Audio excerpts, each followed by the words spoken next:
Hello, everybody. Welcome. We are running episode 20 tonight of Shadow of the Dragon Queen.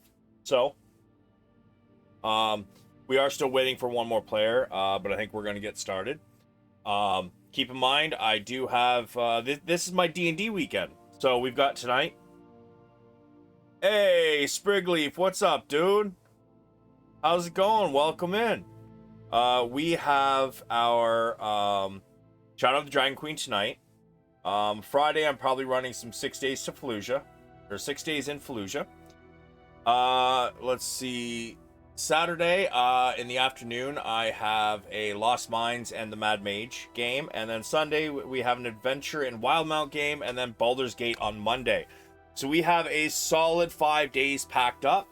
So, without further ado, I'm going to let the players tell you where we are at. So just let me switch over here. All right. Welcome to the game, everybody. So, would someone like to give us a little bit of a rundown on where we're at and what happened last session while we wait for Padraig? Hey, Beholder. Welcome in.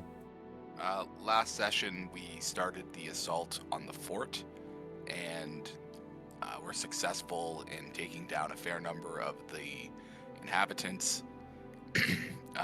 Bjorn took down the flying creature and rider with a hypnotic pattern, I believe, and Padraig went apeshit and took on like 15 guys.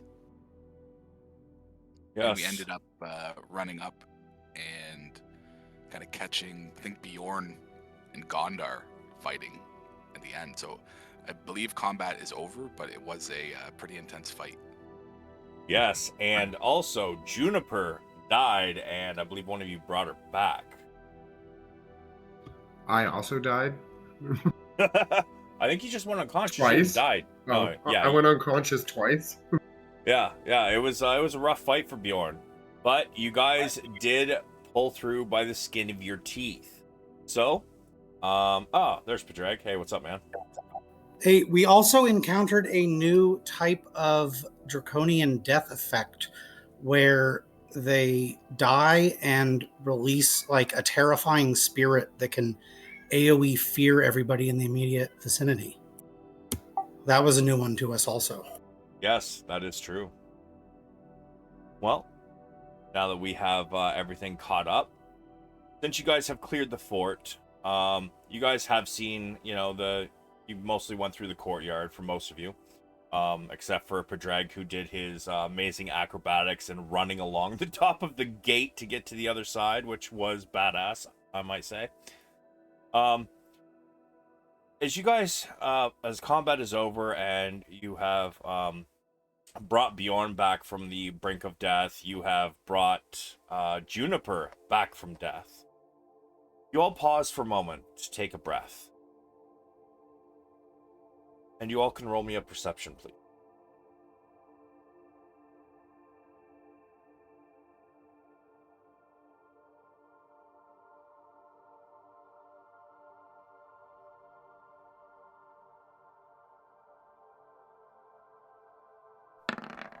It's coming. Is doing slow dice rolls again. It's just my page is loading slow. Give me a moment. My character page is still loading. Oh man, not this again. I know, I've got a little wheel spinning around my mouse. And I don't know, it's not going away for some reason. Gondar, no pressure, just roll 18. But for real though, holy shit. We're cursed though. Oh, holy shit. So close to it an just 18. had to beat us. Yeah. As you guys all pause and try to catch your breaths, you notice that the outpost seems quiet. If there's anything still lurking, they would definitely be hiding. But judging by the amount of bodies laying around, it's a pretty good guess that you guys cleared it out. Other than Juniper, did anybody else from her troop fall? Let's see. We got the scout is dead. 2 of the soldiers are dead. The cleric's dead. I think that's the cleric, isn't it? No, that's Dragon Army soldier. Where's the cleric? I'm not seeing the cleric, so I think the cleric died as well. Basically, you've got 1 dude left. From Juniper's group. Oof. Juniper, how are you doing? Brought her back from the dead. She's still like recuperating. I forgot to open her stat block. Let me take a look at what her max is. I know rather low, but how low is she? Bronn tells the group that the battle is fierce, but he can do a little bit of healing if needed. Just let him know. Yeah, so as you ask her, she's kind of like, she got one hand on her knee, and she seems to be holding a deep wound with one of her hands, and the blood is slowly dripping onto the ground. I'd like to. Am I near her? Yeah, Near the staircase? Yeah. You are literally right beside her right now. Okay, I'm going to reach for the wound that's bleeding on her side and do a lay for 15. Okay. I am also laying on the ground near death. I can attend to Bjorn. All right. And give a cure wounds. Yeah. Ooh. So, as you walk over Padraig and you kind of take a look at her wound, and move her hand to the side, and as soon as her hand starts to move, it starts to pour blood, and you quickly cover your hand, or cover the wound with your hand, and you let some radiance of your lay on hands flow from your hand, and she regains the 15 points as the wound closes up. And she still has got a few like wounds, mostly a lot of minor ones, nothing really life-threatening. She stands up. Thank you. I'm feeling a little better now. And while that's happening, Bronn, you head over to Bjorn, who's just laying on the other side of the door. And as you come to the door, you can see basically like, he's alive. You can see movement in the feet that are sticking out past the door. But as you kind of cross the threshold, you can see that he's still not doing well. And you drop a... God damn. Talk about a shitty roll. Bronn's tired. You kind of walk over and you stumble a little bit, trying to get past his big bare legs. And you kind of kneel down next to him and you put your hand on him. And same type of thing, a glowing radiance flows from your hand and seals up some of his wounds, in which he gets 5 HP back. How does he look? Rough. Very rough. I'm gonna life transference arrow. Yeah, sure. That do again? I'll take 2d6 and he'll get 2d6. Okay. So That's nice. Padraig steps around the corner, and Bronn, you look up as you see Padraig pull back an arrow, although this arrow looks different, and he lets the arrow go, and it sinks into Bjorn, which Bjorn, at first it startles you. However, you don't feel any pain. Instead, you feel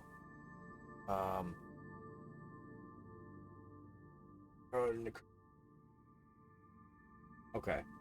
Oh. Yeah. Instead, you feel that some of your wounds, as this arrow sinks in and disappears without leaving a wound. Padraig, you can go ahead and roll your 2d6.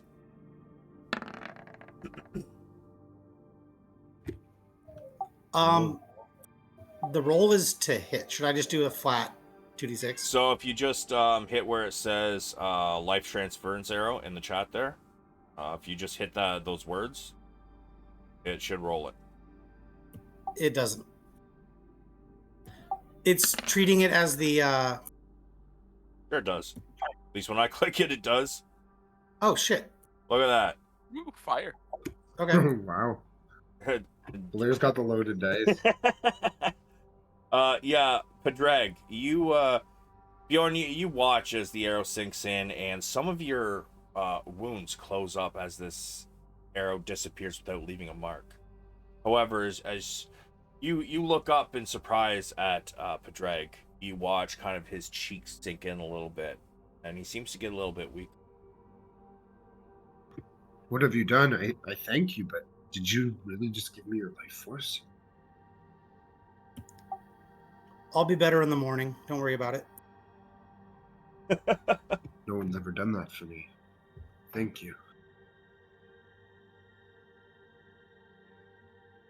Juniper pipes up. Well, we're all done stroking each other. Like we should probably start taking a look through this outpost. Make sure there's nobody else sneaking around, hiding. Agreed.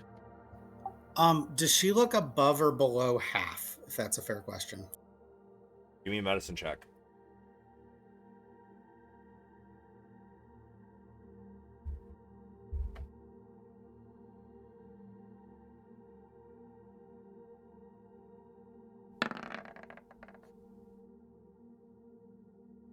Yeah, she's looking pretty good.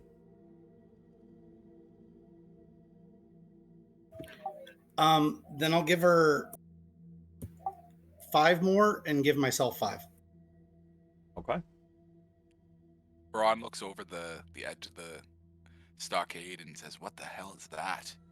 Looking at the creature on the ground. You regard this creature, and you guys are 20 feet up, and it is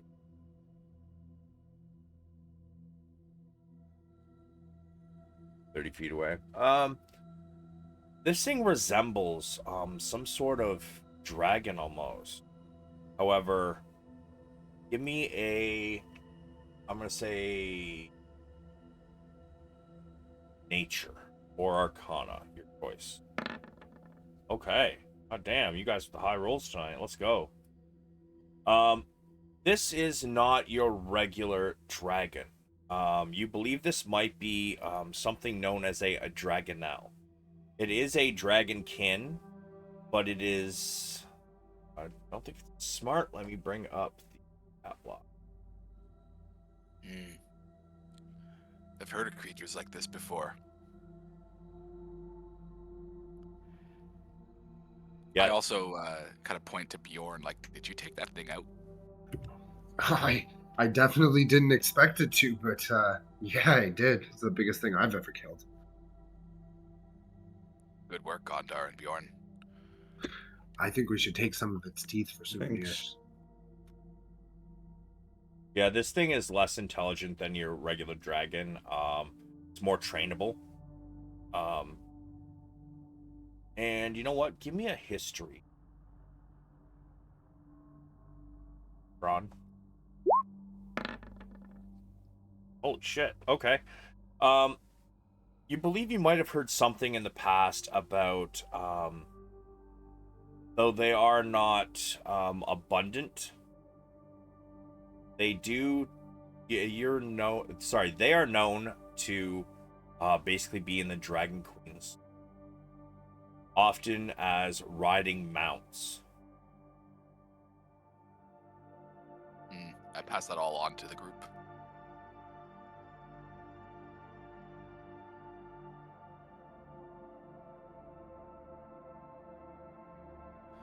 Do we want to group up and move, or just say that we investigate around? I would be interested in looting, of course, as well. After we kind of take a look, make sure there's nobody hiding. Juniper says, maybe we go in teams of 2. Me and Sam here will head off to the northeast corner and take a look there first. should close the front gate. Indeed. Can I start looking through the pockets while the body's around me? Sure. An investigation.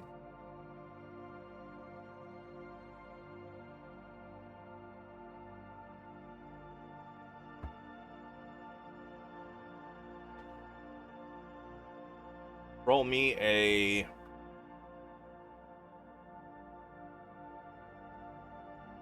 You know what? Bjorn, Padraig, and Gondar.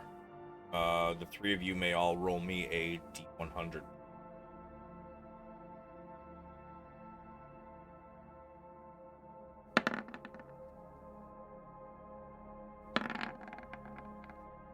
What is it me and always rolling the roll on their tables?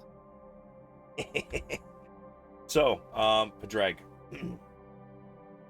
Between these four guards in this room, the three of you find 910 gold, 28 or 280, excuse me, silver, and 150 copper. This is between the guards, and as you guys are searching, you do happen to find a small chest sitting against the wall underneath of this guard. Which is why you ended up with as much as you did. Were there any maps or battle plans or anything like that in the chest? No. In this room, it was rather sparse. There was just this one chest. There is a horn on the wall, much like the one you saw in the tower in the southwest. I'm going to suggest that we take the horns with us in case we ever have to do a mission like this again. We might be able to use them as a distraction or something.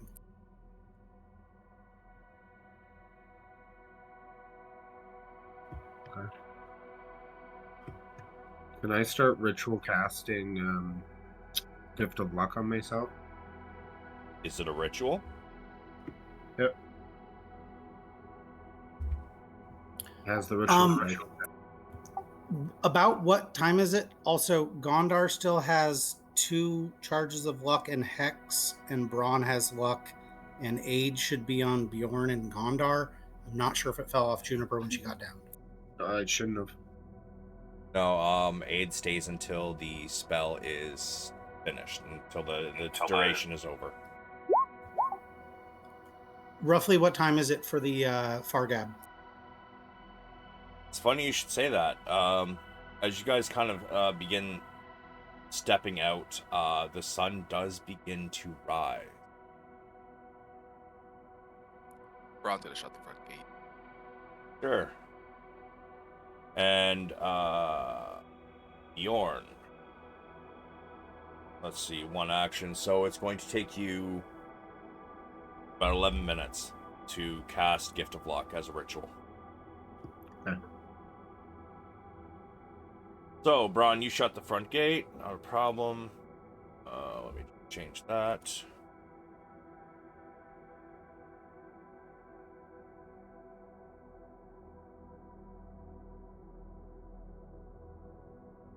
Alright. Gate is now shut. I'm gonna go back right after that to the group and not loot those bodies, but tell them that this place is a fucking mess. Yeah, it in fact took you a few seconds to actually close the gate, as the 3 bodies that are right around there, their blood had pretty much all drained out, and the ground became soft and muddy. It was hard for you to get your footing, but you did get the gate shut eventually before you head up there. Gnarly.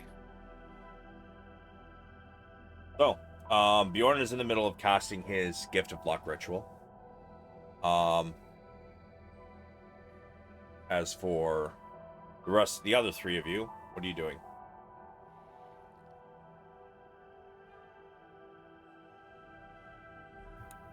Since she said to pair up, if Bjorn is going to be looking through the bodies, I'd like to go with him and be looking for survivors or maybe anyone that's hidden, traps, stuff like that. Like not the corpses, but things that aren't corpses.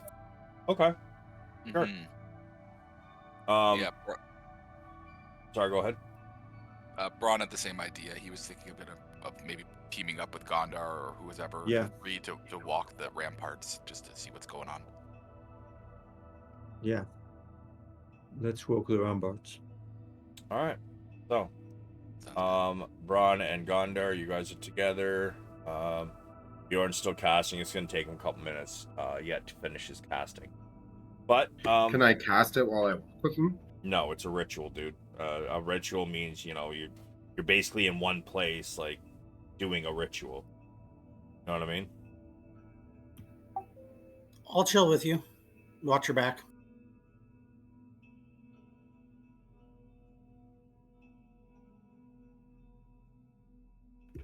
I thank you.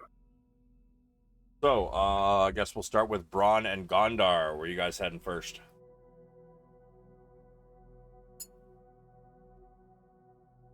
Bronn kind of gestures over to this way. He says, I think we can get around over here.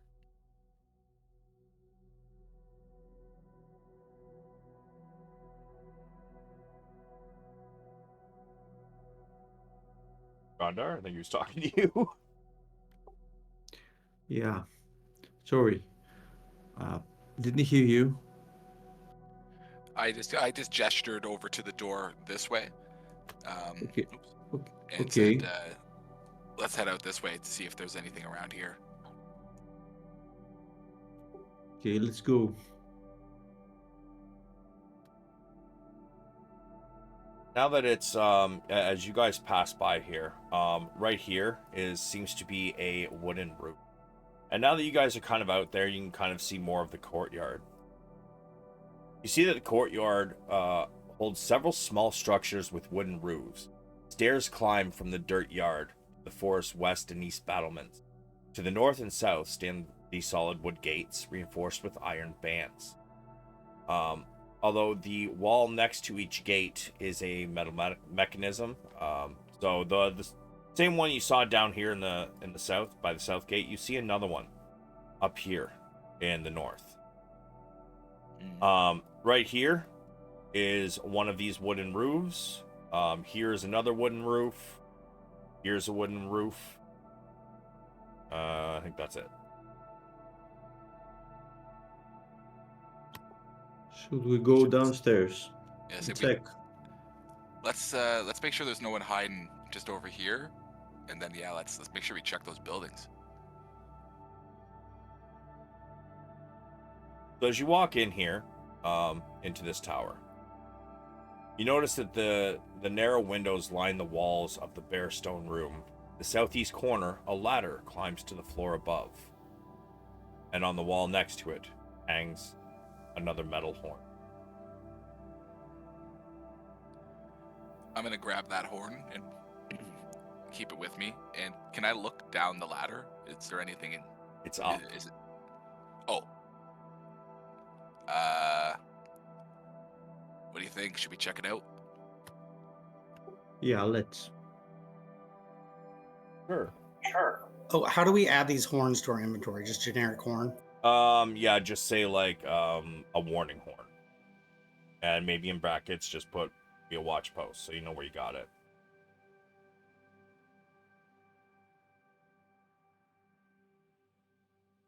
So you guys start to check out the ladder, and it seems sturdy enough. You guys going up? Uh-huh. How's Gondar looking? How you looking? How you feeling? What do you mean? Health-wise? I'm relatively fine. I suggest you go before me. Okay.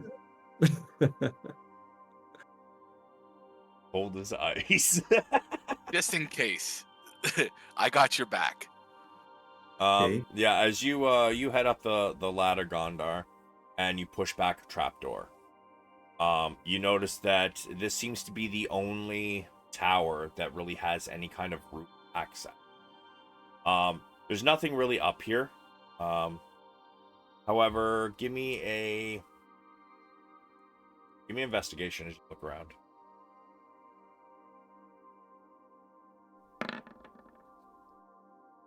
God damn. Whoa. Glad you guys are getting this out before combat.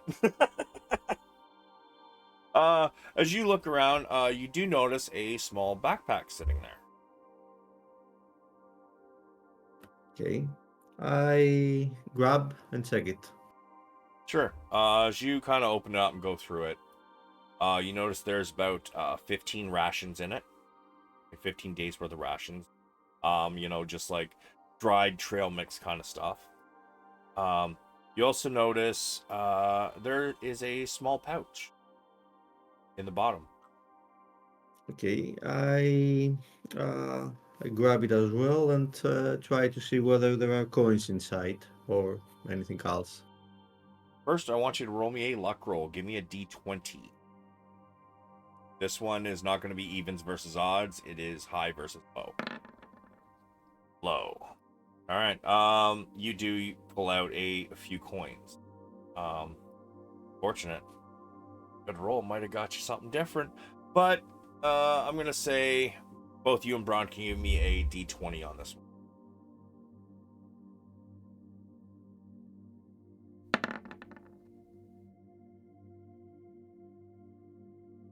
You find 8 gold and 19 silver. Better than nothing, I guess. It is. Some poor spuck's lunch money. But as you're up here on the ramparts of the tallest tower, you look to the east as the sun rises. And although the mountains are still, casting a shadow, you can literally watch as the sun rises and the shadow recedes quickly. It looks like it's going to be a very beautiful day. Bronn's gonna take just a second and take it in. Like 5 seconds. Sure. I'm glad we survived.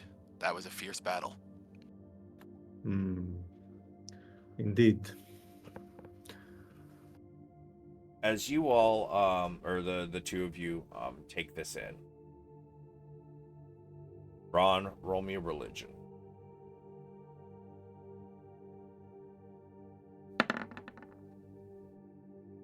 Holy shit! Praise Syrian. So many nat 20s tonight. You feel the warmth of the sun. However, feel the warmth of something else.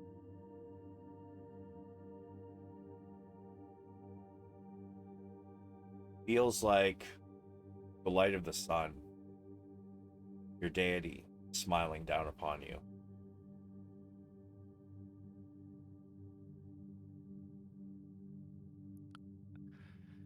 Another great day for Syrian.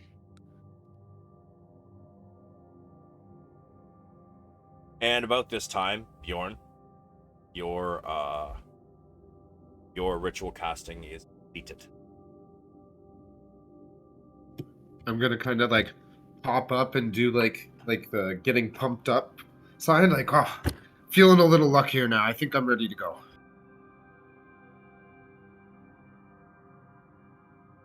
All right. Bronn, Which do level did you cast it at? Bronn, do you have I any more only uses of Piece can of ritual Luck? cast it at level 1. Sorry, I missed that, Gondar. Did you have luck left too? Holy shit. Yeah. Do you have any gifts of luck left in you? I have 1 left of 3. I can cast it again after if we need it. Mine is I gone. also cast it, but let's wait to see Yours whether... is gone. So then, if you want to wait here another 10 minutes, I can gift it to you as well. Okay, yeah, I'll explore the room that isn't corpses while you do that. All right, so I'm gonna cast it again on him. Okay. And sorry, Bronn and Gondar, I think you were doing your own thing there. What's happening?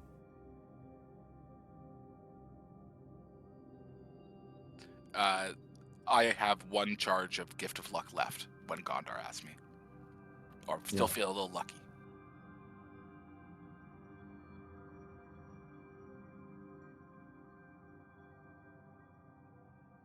Yeah, I think we just gotta continue our investigation along the ramparts to the gate.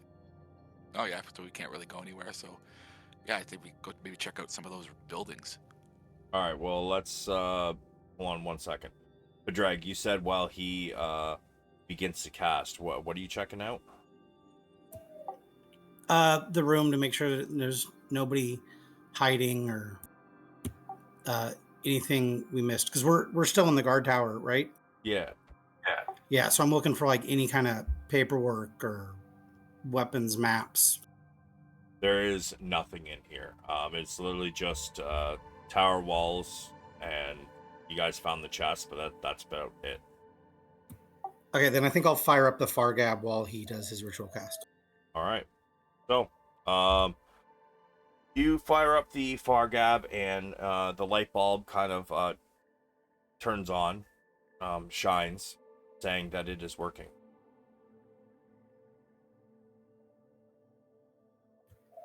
Is Juniper around, or did she go off on her own with the other guy? She went to the northeast with the other soldier. Okay, so it's just me and Bjorn. Bjorn's busy. Yep. I'll say good morning from the Wheel Watch outpost.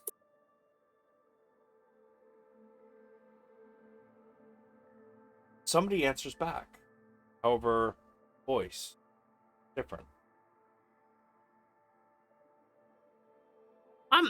Hiya. Hey.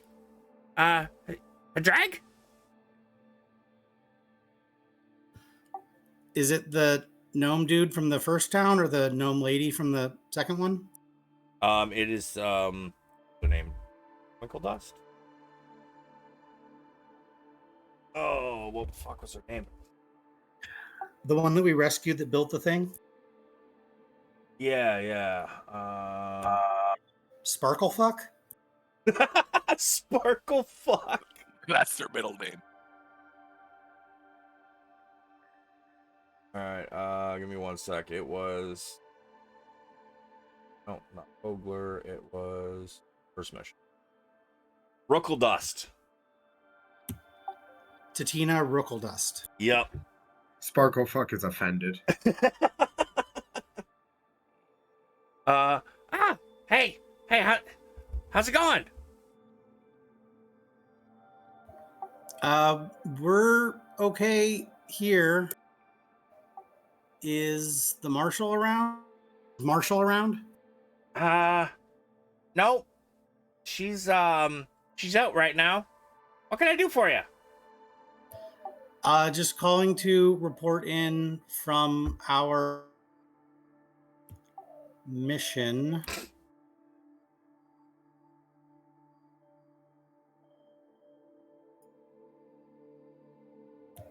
I want to ask her something to like verify identity. Yeah, what do you Or got? I don't know if it would just be like an insight check. Well, what are you asking first?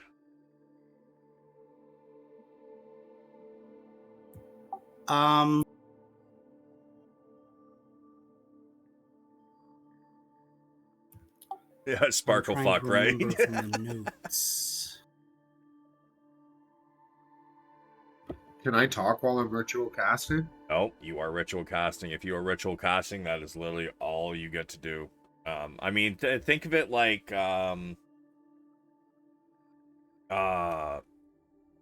like doing a ritual in, you know, I get you. a native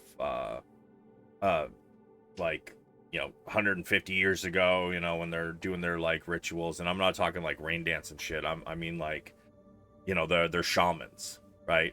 Like they had to sit there and chant while they're, you know, getting the stuff ready to complete the ritual. Like everything they do for the ritual is part of the ritual.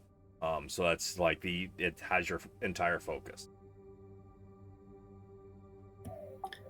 I'm gonna ask her, what did she ask for lots of when we had dinner together?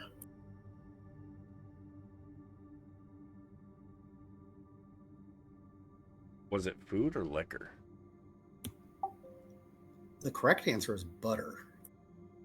Butter. Butter. Can never have enough butter. Okay, and then I'll give her a quick rundown of what's happened. I'm not going to talk about deaths on our side. I'll just say that we're here with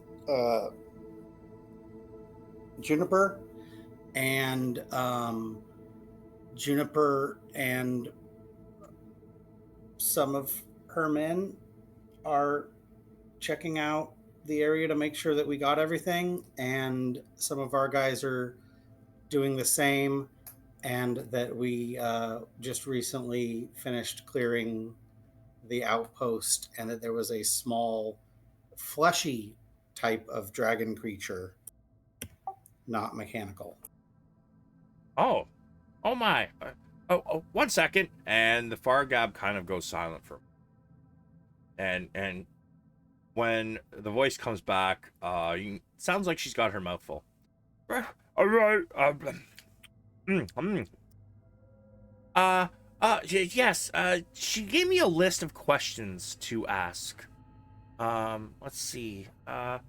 First, so you've taken the outpost, yes? Yeah. All right. That's one check. Prisoners? Is there any prisoners?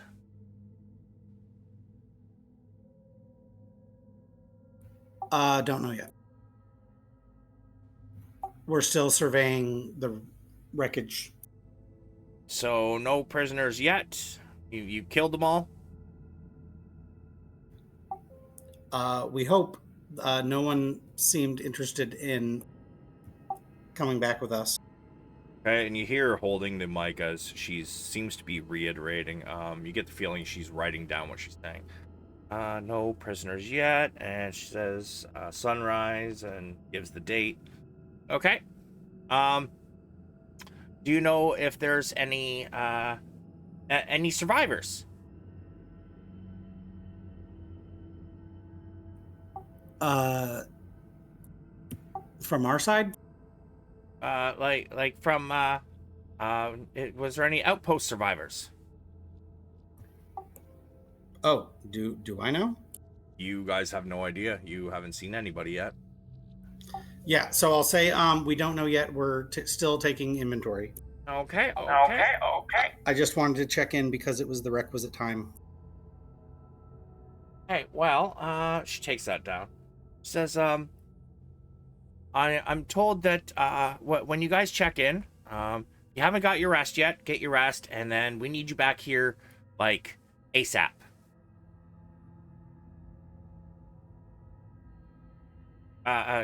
As soon as possible. If that wasn't clear.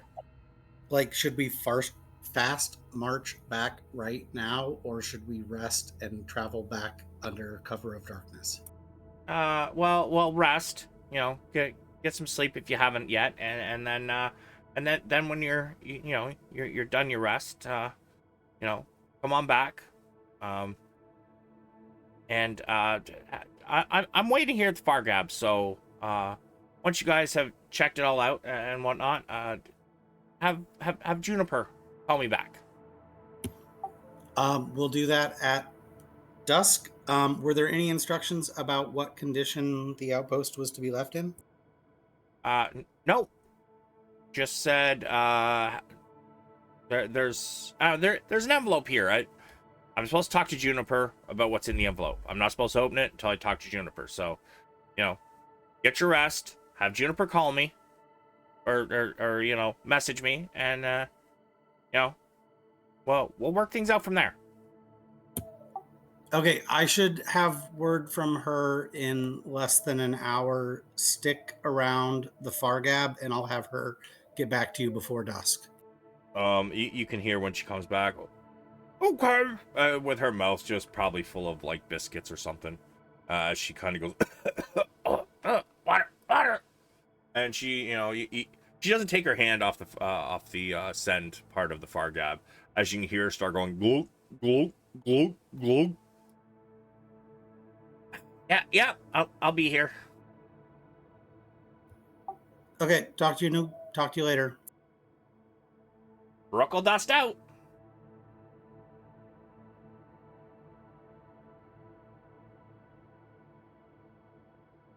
About this time, Bjorn, you are finishing your second ritual casting of Gift of Luck on Padraig. Do you feel lucky, punk? Yes, I do. Good. Are we catching up with the others, or are we going our own way to explore other stuff? What's the plan? I think we should head in the direction we saw Juniper go, because she needs to get a hold of Calaman before the next call in 8 to 12 hours. All right, lead the way. Can we? So this is light activity, right? Us just walking around. So if we're not interrupted in an hour, that would count as a short rest. Yeah, but let's wait until that hour's up. Well, I'm just because I want to use my song of rest, so I'm gonna be like very softly and quietly playing like a tune for us, so that we can get extra hit points when we finish it. Yeah, we'll say that you can do that in the last few minutes of the short rest, and we'll consider Okay. that. Yeah. Fair. Just in case something else goes sideways, and then you guys have already rolled, and you didn't actually get the long rest, then it creates a predicament, right? I didn't know if I had to be doing it for the whole thing or just part of it. Usually, yes, but in this instance, we're just gonna let that slide for right now. Just because of, it's one thing if you guys are just chilling, sitting down, having your short rest, but you guys are walking around exploring a fucking castle you haven't been in until 20 minutes ago, right? You don't know exactly what to expect. All right, lead the way. I'll follow you. I didn't really see which way they went while I was busy casting. And being unconscious. Juniper did say that they were going to go check out the northeast tower.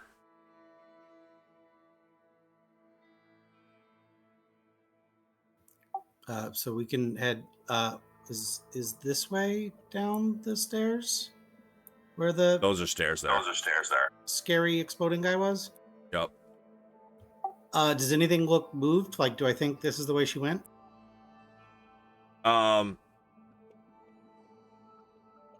Give me a survival. See if you can notice her footprints. Did I just accidentally go in a door? No, you went through a fucking wall.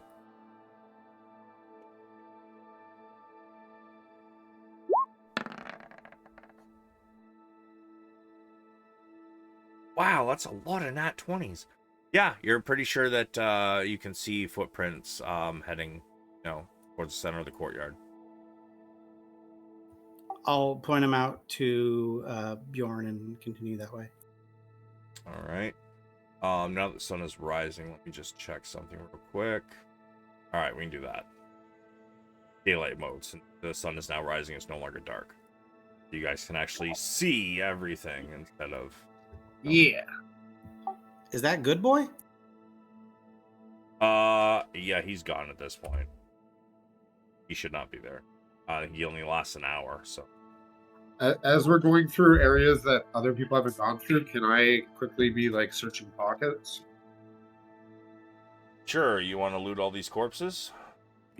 Yeah, just like quickly pat through all their pockets quick. Not spend an hour in here or anything. If he's staying with me to help me, if I see him just keep walking, I'll be even quicker. Yeah, I'm looking at everything that isn't a body. Because I figured you were doing the looting and the investigating, and I'm looking for either survivors or hidden enemies. So I'll be as thorough as time allows while he's still moving. I'm also tracking Juniper to get to her in hopefully less than an hour so she can use the far gab. I mean, yeah, you guys are in the same tower, or the same fort, so I doubt it'll be more than like 2 minutes. But yeah, it looks like she went up these stairs. The way the footprints are going. I'll continue over this way. I want to check out the crates to make sure nobody's hiding or injured behind them. Sure. As you take a look at these crates, you notice that the barrel seems to be like a water catching barrel. You also notice that this crate here is unopened. The other stuff just seems to be some random like fort supplies, nothing super important. However, this crate, being about 4x4, is pretty large. Is it labeled in any way or familiar to me from other supplies we've seen at other outposts? You can see the symbol of Kalaman stamped on the side. But beyond that, there's no other labels. I think I might want to open that in case it's whiskey. Sure. While he's trying to open that, Bjorn, you see him walk over towards this area. Are you doing a quick pat down, or are you searching the bodies? This body, that's a captain, isn't it? With the yellow circle? The Dragon Army soldier. No, the circle was for a spell effect. I can't remember what it was now. Oh, it was bless. I think it was bless. So yeah, well, I'm gonna do a semi-thorough. You know, I'm not gonna spend 20 minutes on each body, but I'll Jesus, spend keeps like a getting good louder. 4 minutes going through all this body. Sure. So you're checking all these bodies. Give me an investigation. Padraig, as you're trying to find a way to open this, how do you want to try to open it? Well, is it like sealed like It's nailed shut. woodland? Okay. I have a tool for that. I used a gift of luck. We all did it. Holy shit. So many nat 20s. The last 4 rolls. God damn. You know my lucky caltrops? Lucky caltrops. That I totally don't use to murder enemy combatants that are tied up? Oh, yes, I remember that. You fucking psycho paladin. I'm gonna use one of those as a lever and wedge it in there and try to pry this thing open. All right. So Bjorn, you are going to, you know what? Actually, everybody give me a D100 to begin with. Padraig.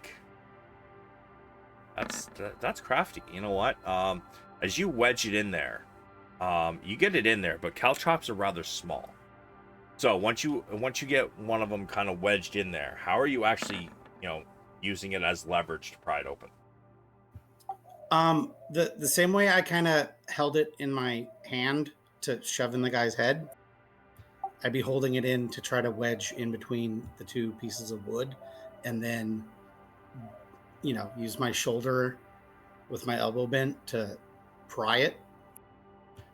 If that fails, I will use my hatchet.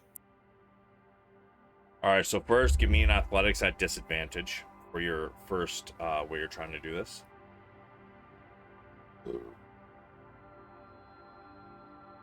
And I think I still need Gondor's D100 or Gondar's. Sorry, you are a person, not a place from Middle Earth. All right. So, between these corpses, you find. Let's go with 45 platinum. So I assume you guys are going to be splitting this, so somebody keep track of all the amounts so far you guys have found. I've been putting them in the chat. Okay. It's in the notes page too. All right. 45 platinum.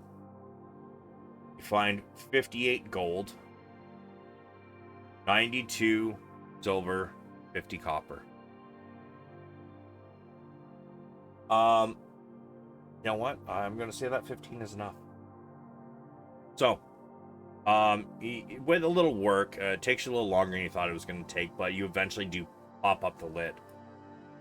And as you open the lid,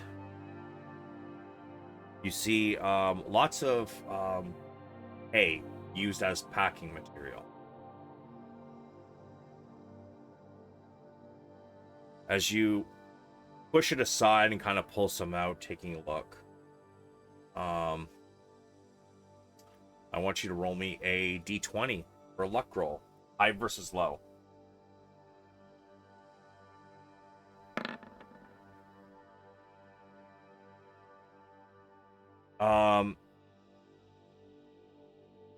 You find lots of pieces of wood. You find large amounts of leather. However, you do not find any whiskey, my good sir.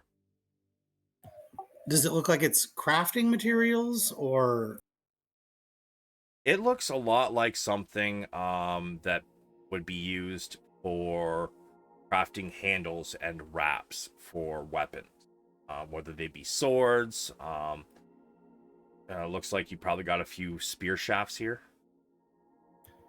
Okay, I'm gonna remember this for both Juniper and I forget who was we had two people that were into blacksmithing. One of them was dabbling and the other one was already more skilled. Gondar.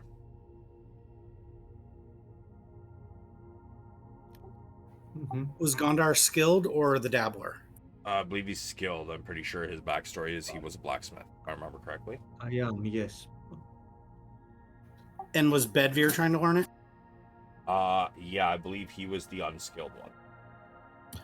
Okay, then I'm going to remember these items to let Gondar and Juniper both know, since I am not crafty, but I think either of them should know about it, and I'll probably tell her right before her being Juniper, before I ask her to use the Vargap. And then I'm going to, now that I've established that there's nothing that I care about in this crate, does Bjorn... Which corpse is Bjorn nearest at this point? He's basically looted. I'm gonna say he's looted all 6 of them, that are outside, or sorry, inside the gate. There's still some outside, but Are the tracks leading south or northeast still? Okay, I'm gonna tell him that I know there's still some corpses south, but I think maybe Gondar and Bronn headed that way. I need to get to Juniper as soon as possible, and I'm gonna head towards the stairs. all right. Perfect. So I'm gonna go with him. I'm gonna assume that the rolls we made was for all the bodies, right? Yes. And with that, we're going to switch back to Bronn and Gondar. So, as you guys stand there for a moment and take in the sunrise coming up over the mountains, what would you guys like to do now? Keep going through the Roberts. All right, you guys come down from the tower and you get out to here, and much like the ramparts and gate south, in the south, you do notice that the ramparts here does end. However, you also notice that down here there seems to be a door leading into this building with the wooden roof. The two of you can actually give me a perception check.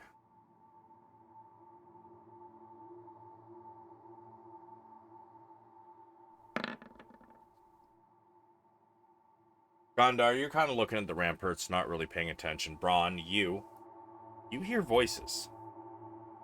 And one of them's laughing. You daft bastard, Flannel! Come on! Just let me tell you another story. Oh my god, do we have to? Come on! Flannel! It'll be fun. Do you hear that? Yeah, no. I hear voices. Where from? And I point, I think they're coming from that building. Okay, let's check it out. Is there any way down from here, or do we have to go around? Gotta go back around unless you want to jump 20 feet down. Well, okay, let's go around. I could fly, but just me. Yeah, let's just go around. All right, so I'm just gonna move you guys down there. Yep.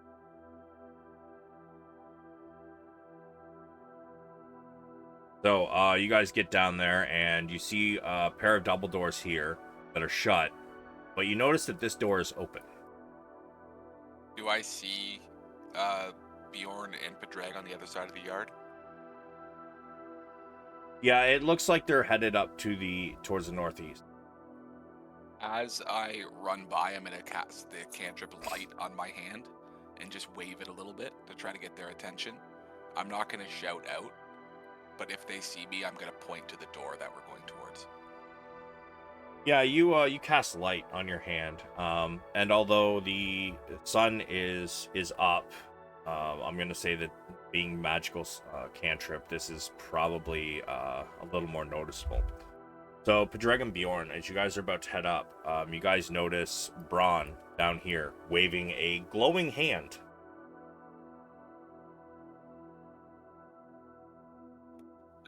Hey, they're waving for us. That's them over there. Maybe they need our help. I'm gonna wave back at Bronn, and you know, like the hand gesture with pinky and thumb for phone call. Yep. What would the hand gesture be for Fargab? I guess probably like Like you're holding a walkie-talkie. button? Like you're holding a walkie-talkie and you're kind of like squeezing it, so almost making a Okay. fist. Then I'm gonna do the hand gesture for that at him, and also do the hand gesture across the eye that she's missing to try to signify that we're trying to get the Fargab to Juniper. Bronn, give me an insight.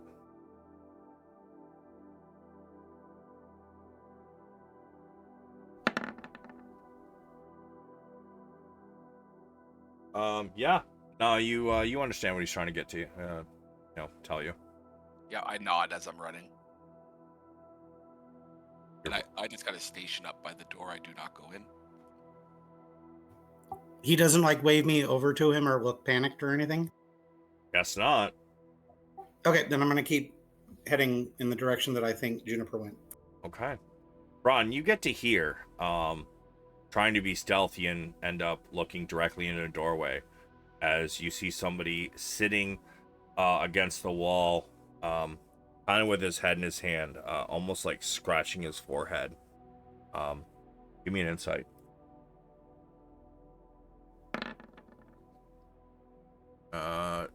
This one's pretty easy. I'll give it to you. He looks annoyed, man. So annoyed. I just continue moving and I put my back against the wall here.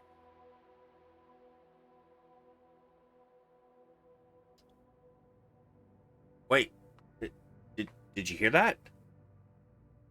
Of course I didn't hear nothing, Flannel. You're not paying attention to my story. Come on, I've heard this 4 fucking times. Flannel, I've not told it. My name's not Flannel. Shut up. You hear that? And silence falls over the room. What do the two of you want to do? I'm going to look through. I'm going to stand on the opening. All right, well, move to the opening. I knew it. I knew I heard somebody. Hey, you don't look like a Dragon Army soldier. You notice that these two seem to be in jail cells. And as he kind of stands up, oh, thank God, please tell me you're here to rescue us. You notice that his garb is... He looks like he was probably a Kalaman soldier. He's still wearing his tabard, but that's about it.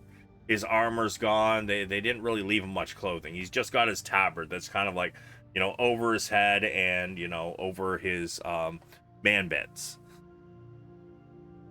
Well, first of all, I mentioned to Bronn, there seems to be some prisoners here.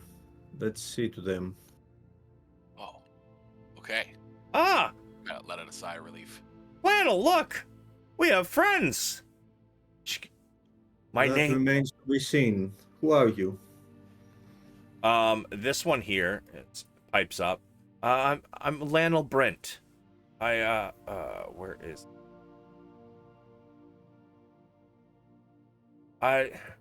Wait, they're both dudes? No, I think the south one, give me 1 second. Neutral. Lionel Brent. No, the one in the south is a female Kender. The flannel one? No, Flannel is the one that says his name is Lannel. Okay. He says, I'm Lionel Brent. It was my night off. I was, taking a rest in the cell, sleeping off, drunken stupor. When I awoke, somebody had just shut the jail, and there was a strange-looking creature who shut the cell on me. He told me I had to take off all of my gear and give it to him through the bars. I'm not gonna lie, I was kind of scared. The other one, however, pipes up. What you mean, Lannel? Your name is Flannel. Come on, he's my cousin. He's a little daft. It's fine. You can definitely tell that Lannel is human and she is Kender. They seem to be very bickering quite a bit, and she is insisting his name is Flannel, although he is saying it is Lannel. Listen here, Flannel. Do you see any keys or know where I might be able to find something here? I show him my insignia of Calaman, and I say, we're from Calaman, and we've retaken the fort. Very inopportune timing for you, but I'm glad to see you breathing. Yeah, right there on the wall. And he points to a spot in between you and in between you and Gondar on the wall where a set of keys hangs. What do you think, Gondar? Well, It looks legit to me, but I think the only way to be sure is for a spell trying to see whether they're speaking the truth or not. But I don't see that we'll have this luxury just now. So let's free them. yes, I don't have that prepared currently. Listen, you, and I look back to them and say, we're going to let you out. No quick movements. Obviously, we know that the fort's been taken over by Draconians. It looks like you've been captured, but we're still cleaning up, so no quick movements. Yeah, cool. That's fine. I let the Calaman soldier out first. Okay. You hear the click as the lock releases, and he immediately pulls the door open, and you can see him visibly exhale a sigh of severe relief. Thank you, finally. That barrel right against the wall in the corner, pointing at this one over here, that has my clothes in it. Can I put some pants on? Because, it's drafty under this tabard, man. I got nothing left down here at this point. I need a little warmth. Bronn, being a little shorter with his point of view, very much so agrees.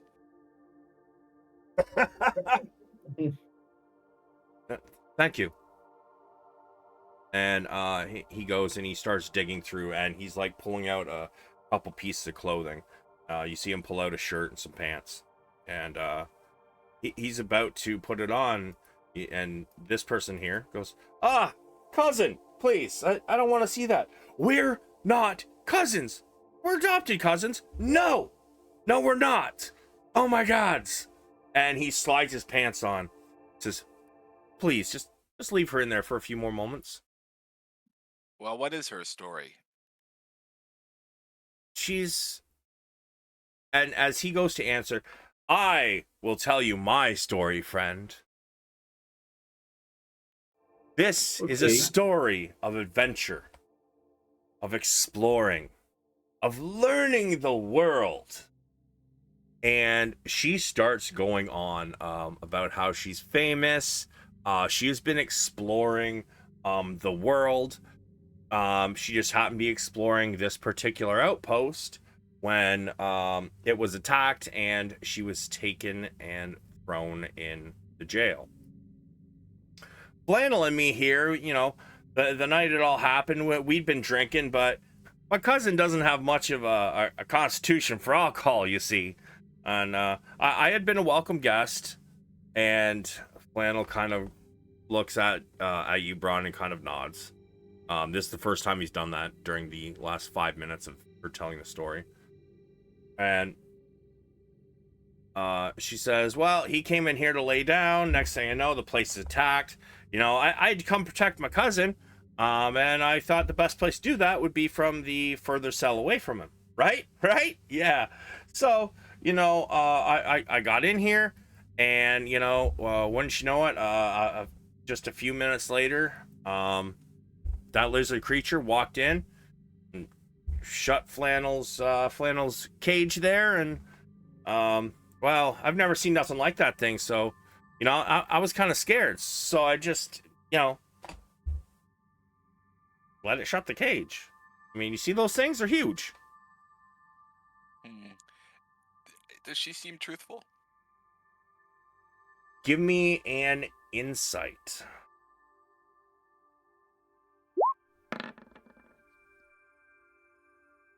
You have no fucking idea. She just spewed like 5-6 minutes of strange tales at you. None of them really had a start or beginning. She kind of did that thing where somebody's talking and then like, oh, but for you to understand this, well, you've got to understand this, and starts on that story. And then, oh, if you're going to understand this part of it, you got to, and she just kept leaping stories until she got to what was here. And she did that one fully. That part was pretty quick. I look back to the Caliban soldier and to Gondar. I kind of give a little side eye, and I say to the Caliban soldier, just to be clear, she came here with you. You've been traveling together, or you met here? We met here. She asked for some lodging, and our captain agreed, as she was going to entertain us for the evening. What happened after I passed out, I've no idea. But I'm assuming if she's in here and not out with the dragon army, then she was either going to be their food, or she's telling the truth and she really had no part in what happened. Bronn looks over to the Kender and says, do not take offense to this. I will let you out shortly. I just need to talk to my companions and figure out a little bit more what happened here. We're still unsure of how the Draconians took over this fort, and we just need to figure a little bit more out. So sit tightly. We'll be right back. And I ask if she's thirsty or is hungry. Well, Provide food and water. The dwarven hospitality's not lost, I see. I would love it. Do you happen to have some whiskey or some mead? Maybe some ale? Piece of ham wouldn't hurt. Don't be hasty. Whiskey will be later. And I hand just some rations and water over. Yeah, we could give her some of the ones we found upstairs on the backpack. Note to self, she's asking for whiskey at dawn. Sounds like she's a fun person, huh? Is she a dwarf or a kender? She's a kender.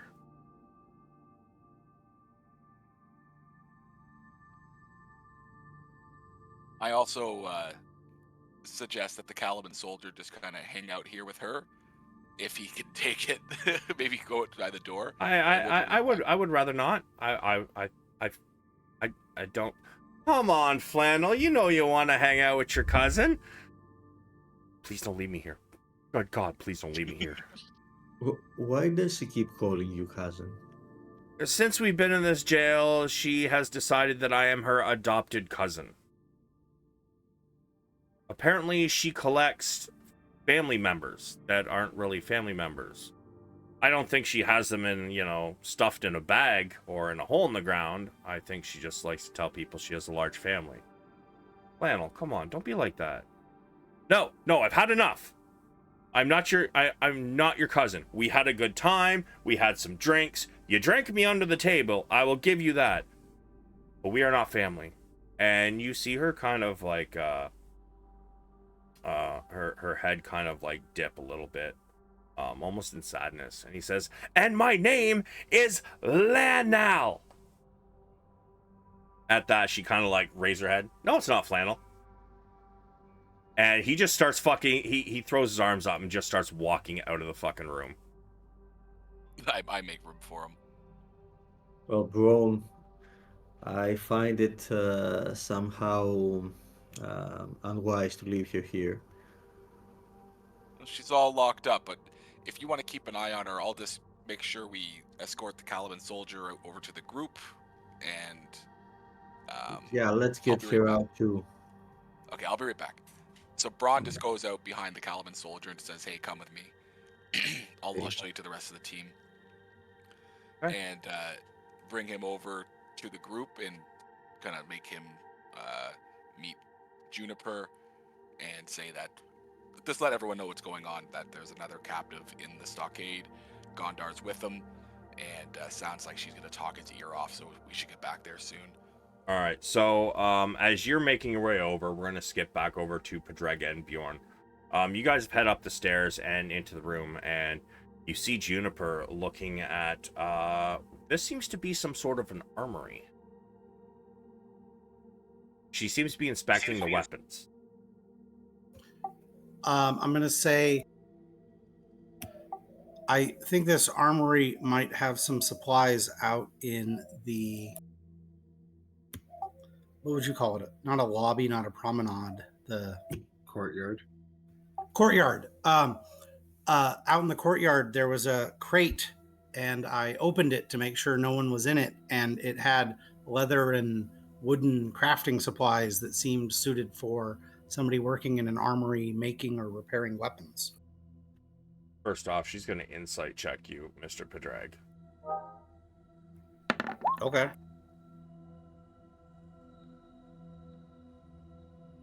She looks at you and says, oh, searching for people in a crate.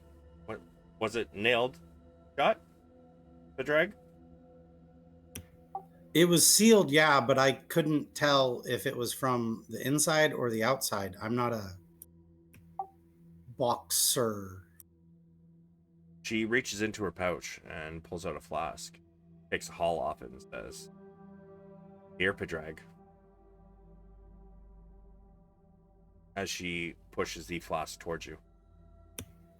I'm gonna take a sip. Is it better or worse than the what do I have right now?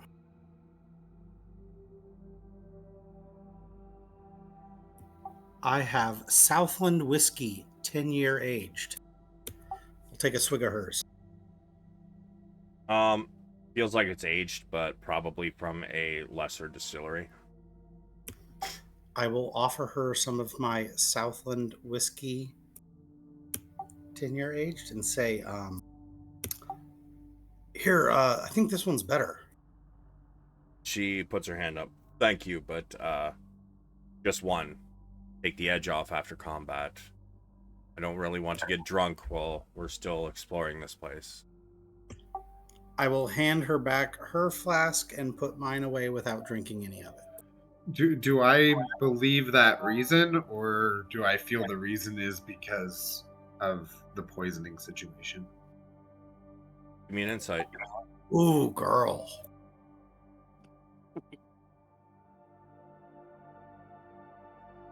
Yeah, it seems like she's being sincere.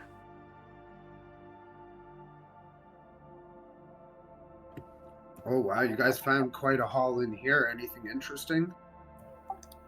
I want to tell her that Tatina answered the Fargab instead of Marshall, and you should call back as soon as possible. There were questions I couldn't answer, and there were questions that were just for you. She had a checklist or something from Marshall Vendry. She says, very well, and she walks over to take the Fargab from you, and as she does, she looks at Bjorn and says, no, it's just basic Calaman equipment, although a lot of it is missing. And as you guys kind of look at the rack, you do notice that there is quite a bit missing. Some of it has been quite obviously used recently, and busted, and a lot of it's just kind of all over the floor. Can I look for a replacement for the dagger and short sword that I've lost? What dagger and short sword? Well, I started with a dagger and a short sword, but I've lost them along the way. The dagger, I think I threw at something. Yeah, you can find a basic dagger and a basic short sword. She's shorter than me, right? Like, let me see. I believe she is. How tall are you? probably 5'10". Let me check. I might be shorter than that. Yeah, she's about 5'6". She's a half elf. Yeah, I'm 5'10". So is she like near a table or crates or? No, she took the Fargab off you, and she's just heading off into the corner of the room. Okay, I was gonna say like whatever table or whatever was nearby, I'd like lean down and like get it off my back onto the nearest horizontal surface for her to use. There's none really right about here, so she just has you turn around, and she just takes it off your back and takes it over. I'm gonna tell her that the only thing I have new to report to Calaman is that we've found that crate of like weapon crafting or repairing parts, leather and wood, and a little bit of currency on some corpses, but nothing new to report other than that since I checked in with him. All right, I will let them know.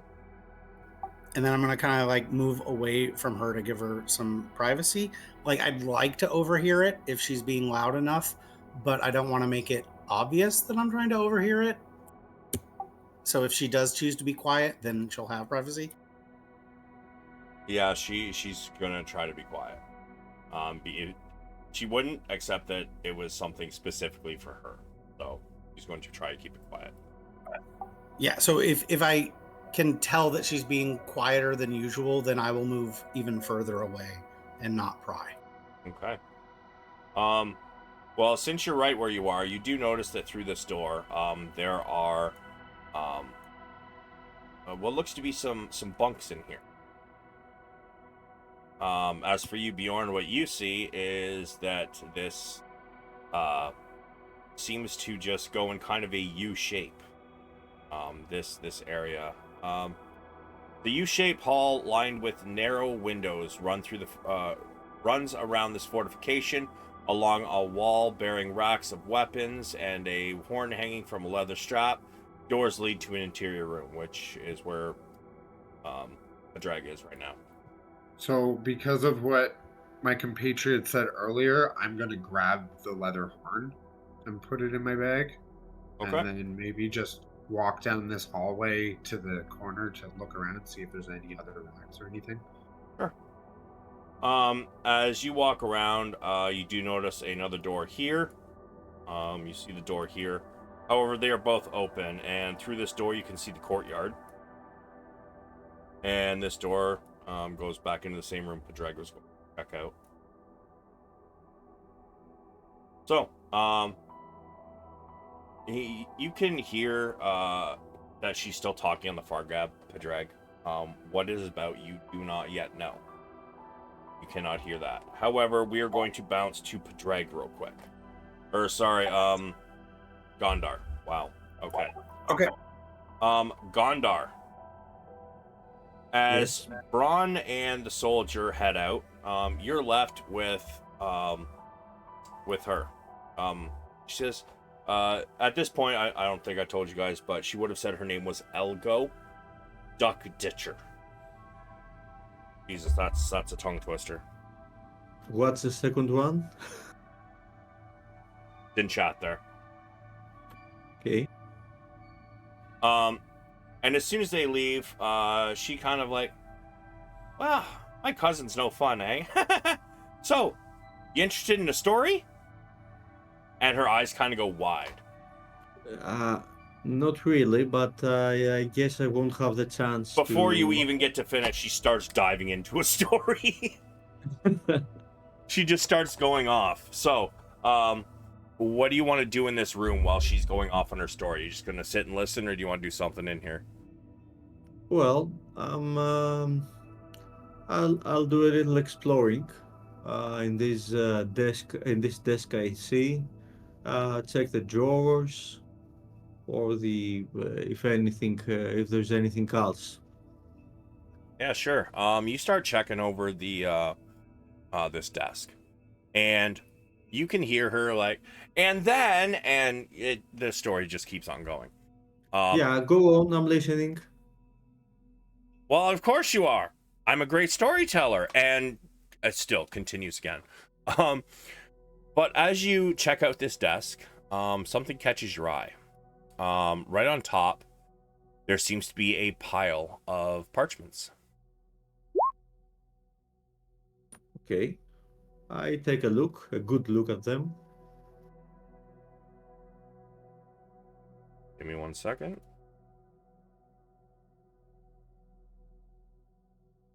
Wow, I put something on the map layer and it just disappeared on me.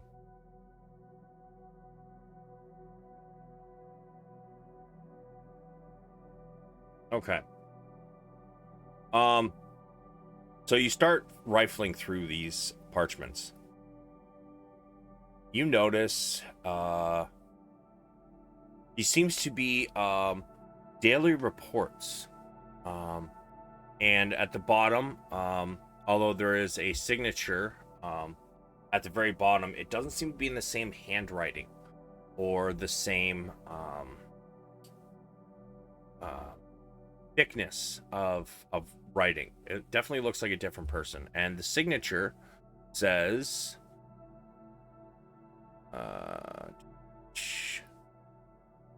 Commander Vance.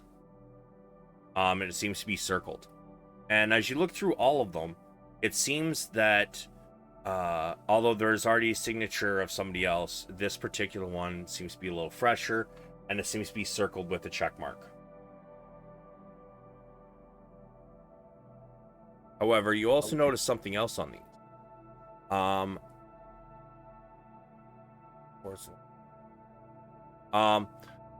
One of these pieces of parchment also has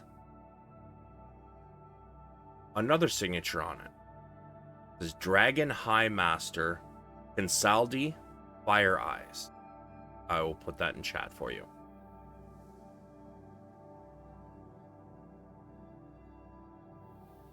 And it says, make sure to hold wheel watch post at all costs. Okay, I take these documents and put them in my backpack. Sure. So you said you want to go through the desk drawers as well. As you open the desk drawers, you see something in there, and you hear Elgo suddenly stop her story. Wait. That drawer, the stuff in there, that's mine. Please don't take that. I need that when you finally let me out of here. And as you open the drawer, you notice a large sack of coins, as well as some sort of tools. Which one is yours? There should be some tools and a pouch with money. A pretty good sized pouch. Hmm. How much money? Somewhere around 200 gold. Okay, I count these the coins in the pouch There's approximately. 200 gold on the dot. Okay, yeah, that seems to be yours, or used to be, anyway. And these tools, what's your trade? Hey, wait a minute. What do you mean used to be? Come on now. Okay, we'll see about that. But what are these tools for? Well, sometimes, sometimes you lock your keys in your house, right?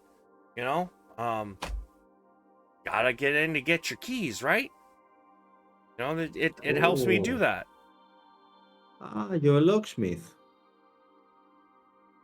Yes, that's it. I'm a locksmith. Yes, I got it. And you try to help people who get stuck out of their houses. All the time, man, all the time. Hmm. Yeah, it figures. Okay, but since you have this, I can't imagine how you really got into that cell and stayed there. What do you mean? I told you how. Hmm. You calling me a I liar? no.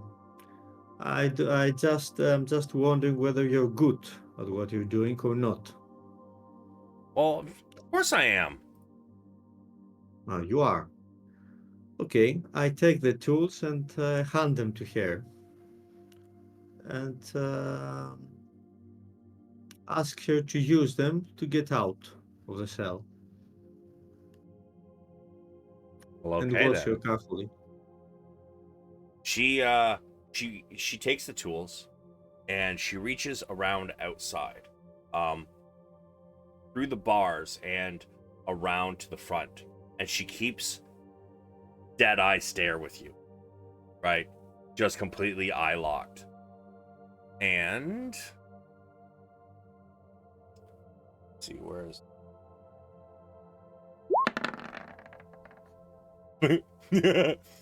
without even breaking a sweat, breaking eye contact, you just watch her smile, and her hands stop moving for a moment, and then you hear click.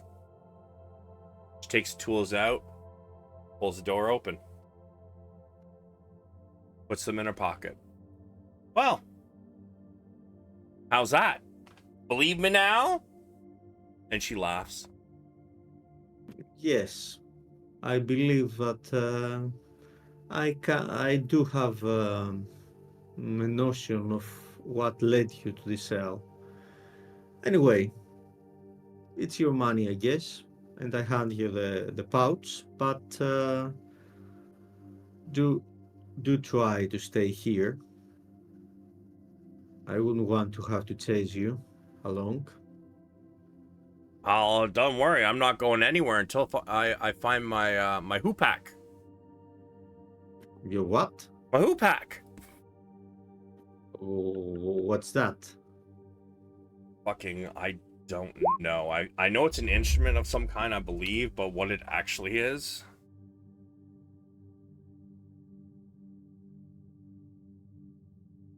Okay.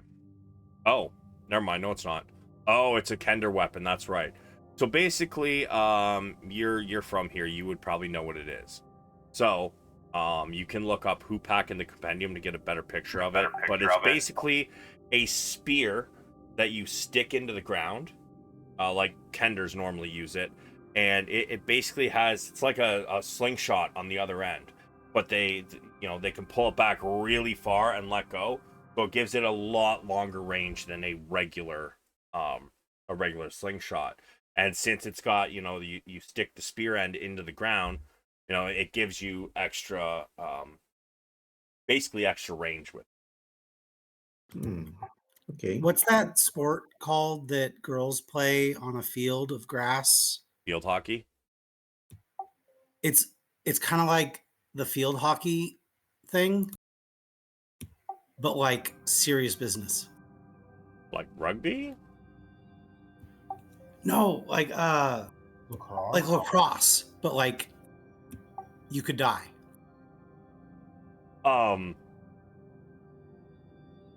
Not a clue.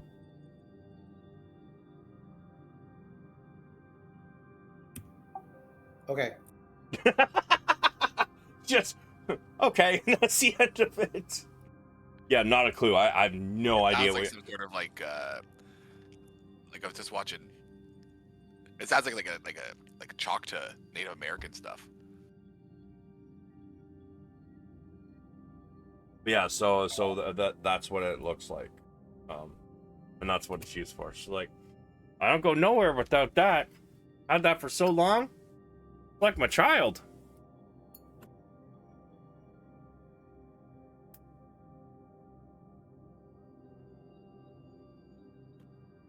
Okay, let's go find the others. Okay, so two of you start to head out. Let's see. So, so as you, Bronn, you get up here. Padraig and Bjorn are kind of checking out this room. Just a thing I want to say to her, just as we go out.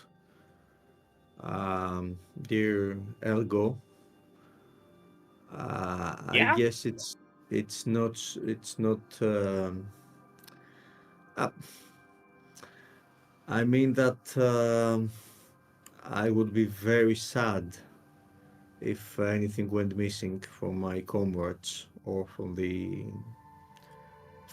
anything, but did not belong to you. And I hope you get my meaning. Pretty sure you're calling me a thief, asshole. No. How about you just lead on, Mr. Guy? How about that? Okay. She kind of like you can hear grumbling under her breath now. Okay. Let's go find the others. Before you put me in that room, when I was standing right there, I just put a square around Gate it. controls. Oh, okay. Yeah, it's the same thing Padraig worked on at the south side. When he was doing all that stuff, the whole map was black for me. Yeah, no, that's that's what you guys like. Yeah, you seen them down here when you were looting bodies too. But yeah, those are the gate controls.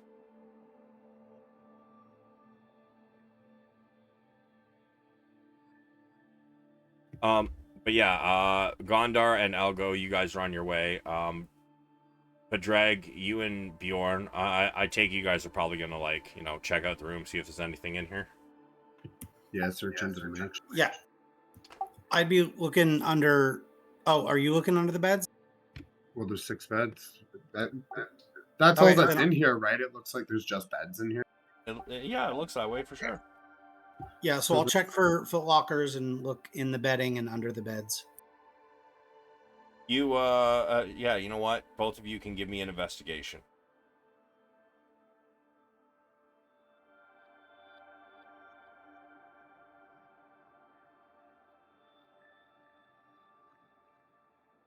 All right. 15 and 14. Oh, I almost ashed my drink. I've been in travesty. Yeah, as you guys end up finding 2 small lockboxes. However, the lids seem to be kind of shifted, like they're a little broken. So, you guys pull them open, and I would like each of you, first off, give me go the D10 first.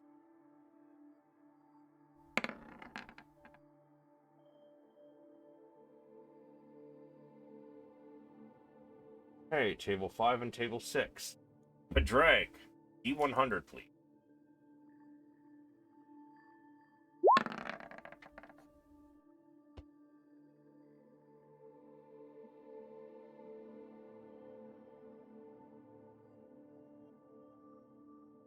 Bjorn D100.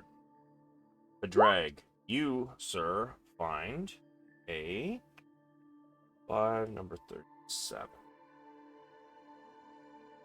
You find what looks to be a cloak.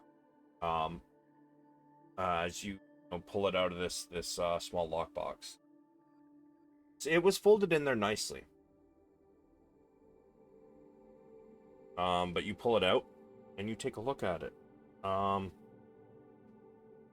Was it? Okay, give me a moment.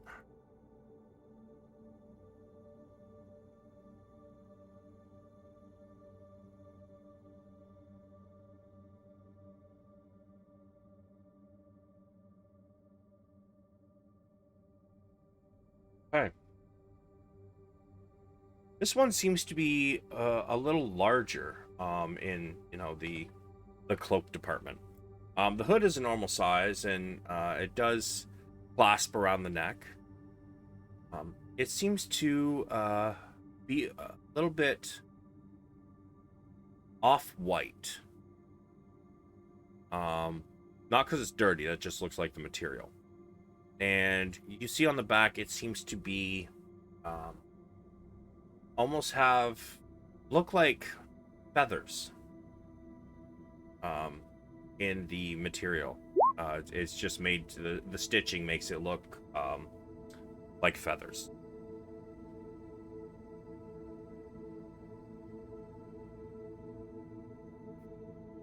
You have an unidentified gliding cloak. Until you get it identified, you don't know what it does. Don't look it up. But Okay. that's where you're gonna put it into your inventory. Yeah, I'll pouch it. Yeah. And I'll look over towards Bjorn to see if he's found anything or if he sees me find the cloak. Bjorn actually is pulling out his own chest, which also seems to be a little busted. Inside of it, have 6 and number 54. Wow. You also find what looks to be a cloak.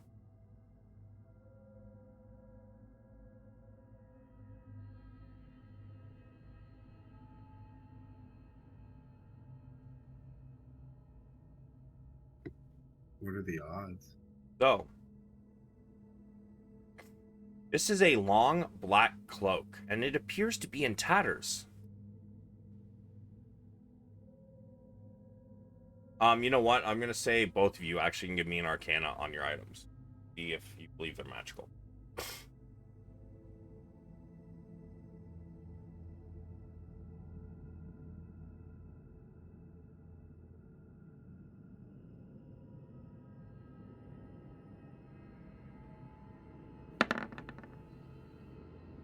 I'm gonna say Padraig. Yeah, you think this might be magical. Bjorn, you pull out this. You see Padraig pull out this like rather beautiful cloak, with images of feathers on it. You pull out this thing, you're like, oh man, I got a cloak too. And as you lift it up, this long black cloak appears to be in tatters. As you take a look at it, it seems to be sewn from numerous scraps of cloths. And it does seem to be shaped like bat wings. However, whether it is magical or not, you are not sure. That tracks. I've usually had hand-me-downs my whole life, whatever I could cobble together that people had thrown out. So, you may put this in your inventory. Unidentified cloak of wicked wings. So, until it is identified, don't check it out.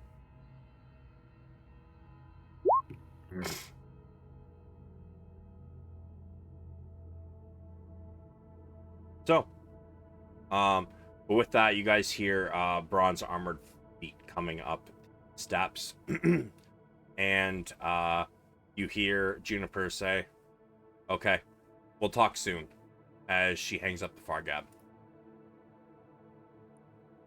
Look who I found at the stockades. soldier. The Kalaman soldier turns around. Lionel? Bill! How you doing? And they kind of come together and like clasp hands. Like, well, you've seen better days, huh? Looks at Lionel looks at him, goes, yeah, you too. Like you took a little damage in retaking the fort, huh? Yeah, well, could be worse. I mean, I'm about the only one of the, grunts who really made it out alive. Oh, who else do we lose? And he names off a few people, and Lionel kind of goes, oh, that's sad. I only knew a few of them, for a little bit. It's sad. Do we know how the fort fell? I know you mentioned you woke up and it was kind of happening, but was there any information you gathered? Do we know how the fort was taken? Let's see if he knows. Second here.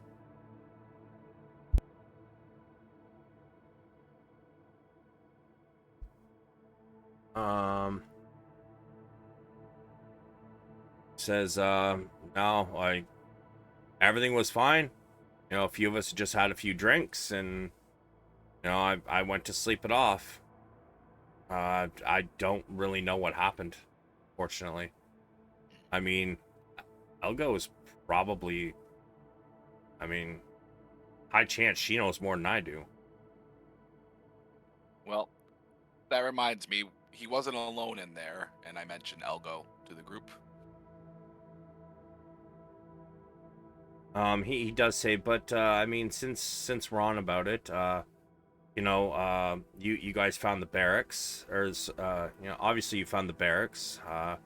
Yeah, you and the other one, Gondar, found the stockades.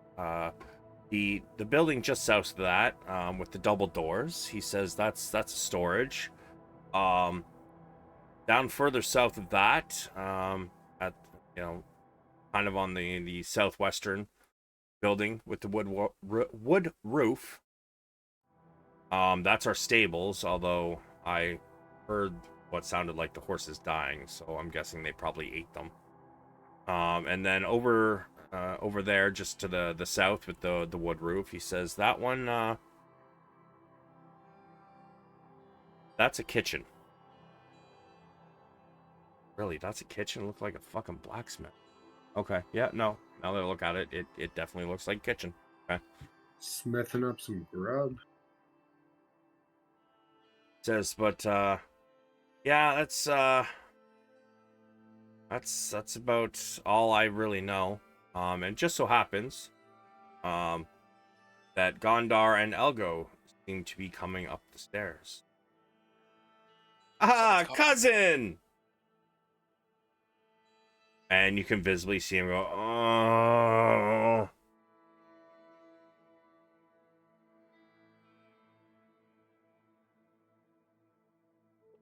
Oh. Elgo. And I kind of shoot Gondar a look. Yeah. I couldn't bear the thought of leaving her there for long. Yeah, she seems harmless enough, I guess. And Bronn kind of gives a long look at Elgo. As she kind of just steps in. Oh, the armory. I bet this is where they put my hoopak. And she starts scanning, and she kind of, excuse me, is that a fucking bear? Good day, madame. My name is Bjorn. Ah! It speaks. Hi. Oh, So do you. This is gonna make a great tale. Oh, I can't wait. I'll write another one. And she immediately like pulls out a book and just like pulls out a quill. She doesn't pull out an ink pot though. But she immediately just starts scribbling in this book. How'd you come to talk? I have so many questions. What are you? Are you What cursed? When What she is it starts you're to write, afraid I'm of? gonna point at what she's doing and motion to Bjorn, like, take notes. telling me to take notes, or she's taking notes? Because you're trying to learn how to read and she's writing. Ah, I get you. What is it you're trying to write? You said write another one? Tales. I'm an explorer. I explore things and I learn. I'm famous. Have you not heard of me? I'm Elgo. Ma'am, I'm a bear. I haven't heard of a lot of things. Interesting. And she continues to scribble in her book. As for my tale, it's a private matter. And I'm gonna look at the group and be like, and if I'm not mistaken, this is a covert, semi-covert mission, and maybe she shouldn't be writing all this down to go tell the lands. She completely ignores you, and you can hear her muttering, and she gets to a certain point, and she kind of stops and kind of like taps her chin. And this is where he told me that he was once cursed with being a werebear.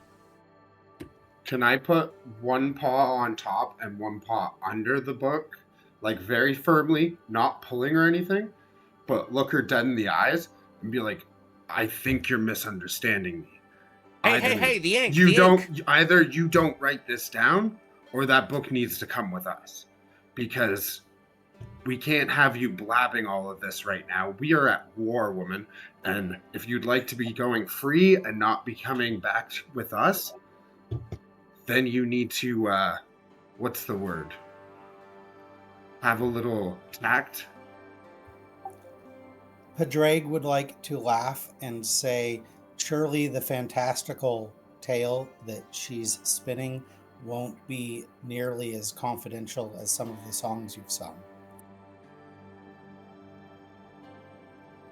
If you guys are sure, and I'm going to move the paws away. Well, I've Also, now of been course, she's coming back with us to Calaman. Did she tell us that she was coming back with us? She did not. Excuse me. I go where the wind takes me. And look, now you've smudged the ink of my story. You know what? You've smudged my ink. He basically called me a thief. I think I'm just going to leave. And she walks over and she picks up her hoopak. And she starts to head away. And Juniper kind of looks between her and the rest of you. And you can hear her chuckle. Yeah, I want to ask Juniper, what did Calaman say about survivors? If they were Calaman citizens, that if they were Calaman soldiers, have them stay here, and another contingent will come out to reinforce the post. As for anybody else, they're free to go, unless they are enemies, but I don't know. You guys consider her an enemy? It depends if you would consider her No. a threat, like a leak. I think she would be safer and happier at Calaman than here. After all, Calaman hasn't fallen once, but this place has already fallen. Gondar, as this is happening, you watch her just walk right by you and kind of give you a humph on her way by. As they're all still in there talking about what they're gonna do with her, she's just walking out. Yeah. I won't try to stop her. Let her be on her own. She's you see her start to head over to the gate, and when she gets to here and she notices that it is shut, you see her try to like work the lever, and she's not really strong enough to do it, so she stops. Can somebody let me out, please? I'd like to be on my way now. Well, we're your rescuers, not your servants. I'm gonna look at Juniper and be like, I'm pretty sure you're in charge of this operation, so I feel it's your choice whether she leaves freely or not. She thinks for a moment, and then she looks over at Bill and Lionel. Says, "You two, go let her out." Yes, ma'am. Where did Bronn go? He just disappeared. I'm right here.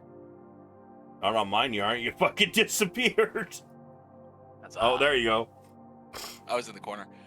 Yeah, Bronn's not going to stop any of this. He is generally suspicious of this person, and he's not going to stop someone who's clearly not involved. If they're a free person, they can go. Ooh, while the gate is open, I would like to request to go out and check the body of the dragon creature and the rider. I would like to see if it's the same creature that took poor Bedvere from us. Mm-hmm. Okay. Yeah. You guys, is Bjorn the only one going? I'll go with them. Okay. They come out and they open the gate. And as the gate opens... I say to Algo as we're standing there, I just say, good luck on your travels, and beware of the Draconian army out there. I hope you have a safe journey. Remember that we're in Kalaman if you need us. Finally. Somebody with manners. I'd like to give her a warning also as she leaves. Oh, so you're coming down too? Yeah. Has this been an hour since I finished my rituals? No, it is not. We're looking at. I know in game or like out of game, it's been like 2 hours, but no, because we're having to skip back and forth between the split party and whatnot. No, it's probably been about half an hour at this point. But yeah, Padraig, you come out to give her a warning. What's the warning? Be careful of the Draconians and their dragon army soldiers. Some of them hide in the shadows. Some of them hide in the trees. Some of them explode upon death. Some of them turn into a poisonous gas. Some of them turn into a spooky, scary spirit. And some of them turn to stone and take your weapon with them. You might need more than just a hoopak if you want to survive out there. You might need friends. Smiles. He reaches into what now appears to be a bag of holding, and she pulls out a book. This is the one, and she throws it to you. It's bound. It's bound, leather bound, and like to be shut with a buckle. I'll be fine. You don't believe me? Read my book. As you take a look at the cover, this seems to say Elgo Duck Ditcher, Traveler Extraordinaire, Volume 1. And she begins to head out the gate. We're going to go take a look at the creature out there. I want to ask her, do you know where Kalaman is? Read the book, is all she says without turning around. Then I'll just call after her one last thing. Then you know where we'll be. Fare thee well. Again, without turning around, she just kind of puts one hand up and gives a wave. And she heads off. Trail. What's this book called? Elgo Duck Ditcher. Did I say Traveler Extraordinaire? Yeah, Traveler Extraordinaire, Volume 1.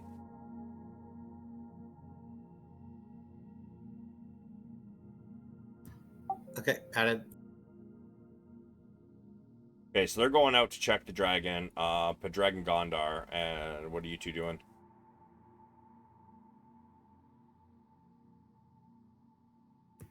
I will probably check out this book while slowly shuffling towards where the majority of the party are. Oh, so outside of the outpost?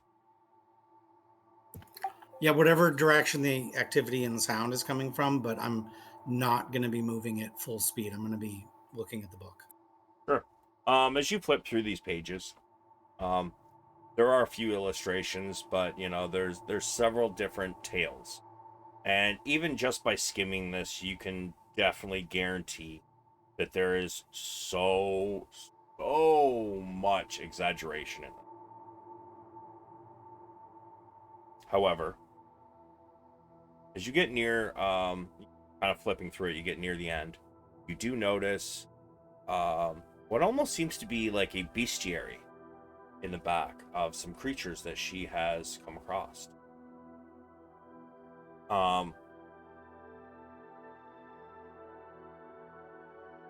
In this area, you actually do see several dragonkin.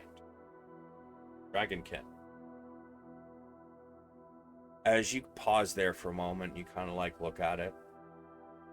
You see that some of what you've just said is actually in the book. She has definitely had some kind of encounter with them, or she's heard about them from someone. But there's definitely some information about them. Nothing you don't already know, really. But you do see that she does have a little knowledge about them. Is there anything like specific, like that could allow us to visually identify the on-death effect of a draconian soldier, or anything like that, or just like a list of the possible death effects? There are. You can tell. You can read this and see that there's the Sivan Draconians. There are the Bazak. A second here. The Bozak. Baz Draconians. Baaz Draconians. There are the Sivak Draconians. Sivak. And there are a couple others, although where it says death effects, there is a question mark.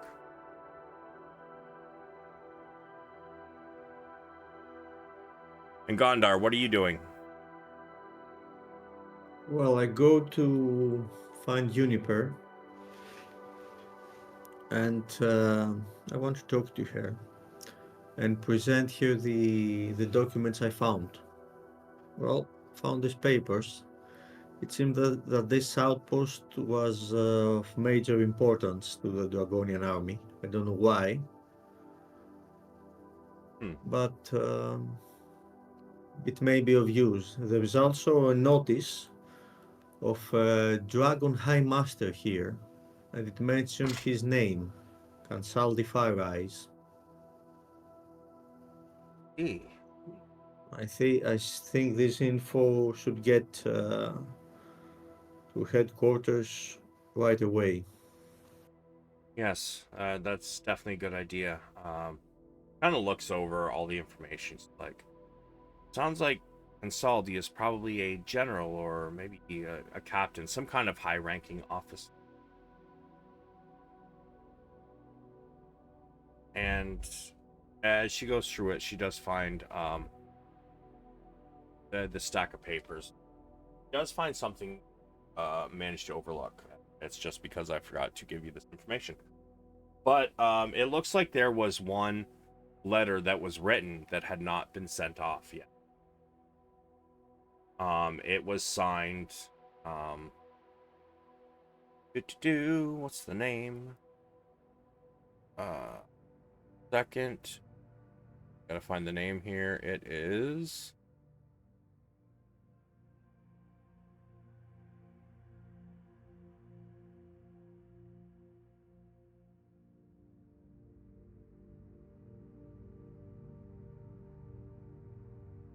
Ardlick Vance. And what is detailed in this letter is a plan to keep it, and it almost has like a groveling undertone to it. You kind of get the idea when you read this that it is the officer that was holding this is afraid of Consaldi. The undertone to the note is one of fear. And you can even see that as he's writing it, you can almost see the trembling of his hand in the writing.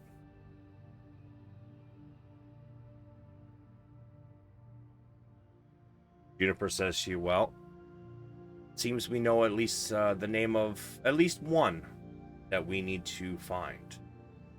Consaldi Fire Eyes. Thank you, Gondar. But you're going to hold on this for now. Of course.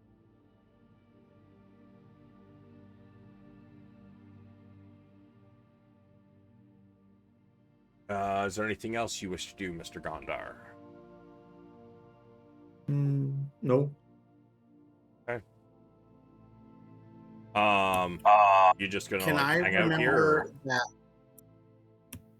Can I remember that name? I don't think he's told you that name yet. Session 14 when we looted the bandit camp that was waylaying I'll share travelers. his name with the others, of course. Right, you guys have heard that name before, haven't you? Yeah, Consaldi Fire Eyes was the leader of the eastern front of the Dragon Army efforts, and second to Lord Soth. Well, We didn't have a picture or location or anything. Just he was somebody that people were reporting to on the Eastern Front. well, my life just became a DM meme.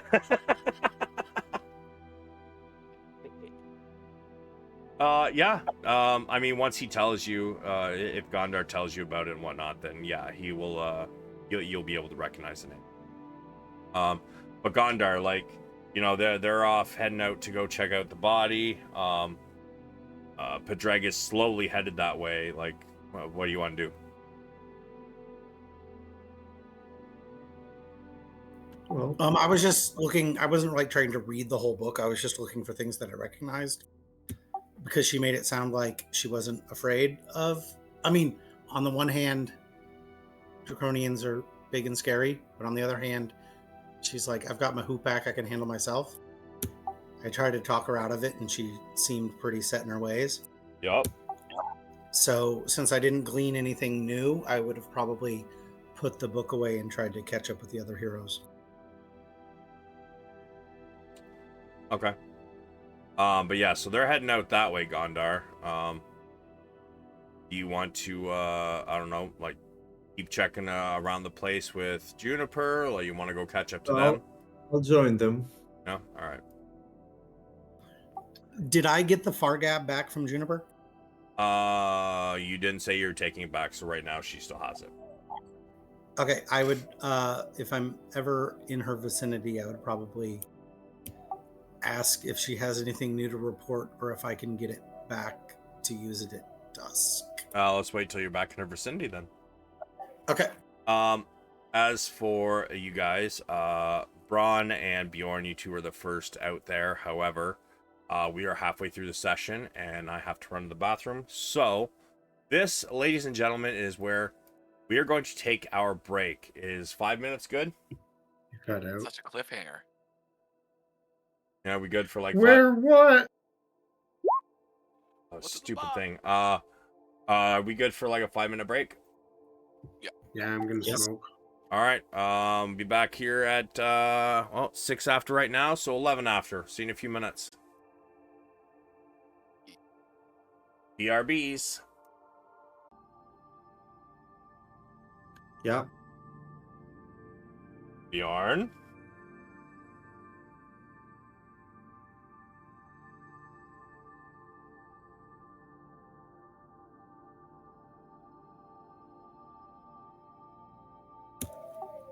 Smoking kills. Let the AI roll for him.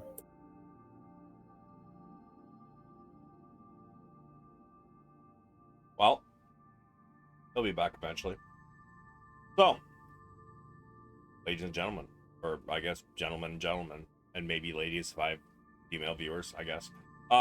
Anyways, you guys have headed out to check out this body. As you guys get out here, sun is shining now in the sky. And as you guys approach, this dragon-like creature is still warm. Now, although it is kind of on its back, its wings splayed out around it, you can tell, even though a dragon's neck is able to bend at a much higher range than any of you, you can see where the flesh and the scales are twisted. When this thing hit the ground, its neck snapped. Although it is on its back, its chin is on the ground. And we know exactly what type of creature this is.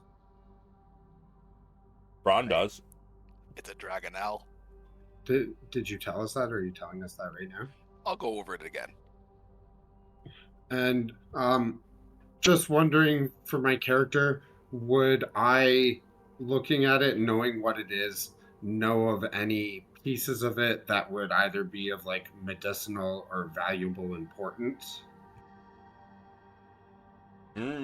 That's a question. I just happen to have a bunch of PDFs. Let me see if one of them has this creature listed. It's going to take a minute. In general, I'm also curious about the rider. Yeah, the rider is underneath him. You can definitely see there's a secondary pool of blood streaming from underneath this creature. Well, And you can see a hand sticking out from underneath of him. got the Wicked Witch of the East treatment. Yes, but much more bloody and gory.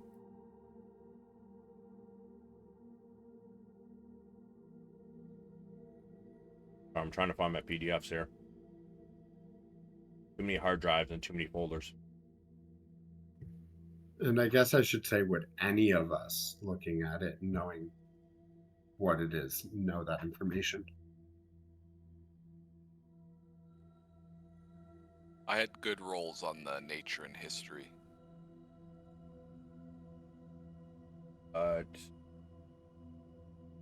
Roll tape. This folder. Optional. Crafting and harvesting. Okay, so a Dragonelle is what I'm looking for, huh? All right, I got 3 PDFs. I got to take a look at their table of contents.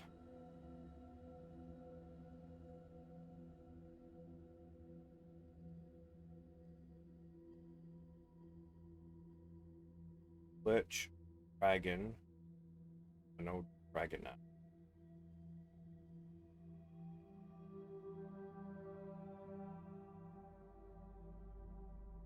Man, I hate fucking Adobe PDF Reader, man. It's so fucking laggy. Would you like to download an update? Oh. Would you like to upgrade to the professional edition? Exactly right. Alright, that one does not have Dragonelle. Take a look at this other one.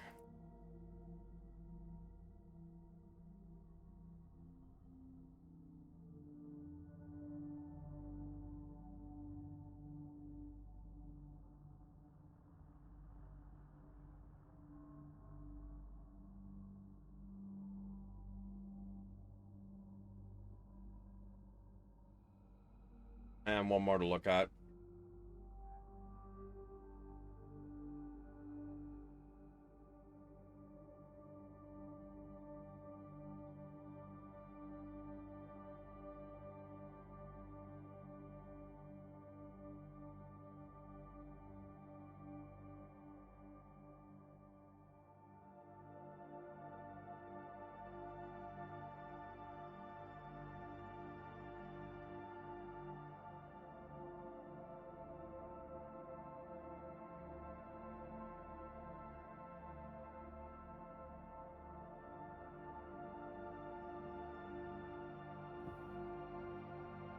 Guys, I have a plan to be able to get to the rider underneath without us straining ourselves too much. If you're interested.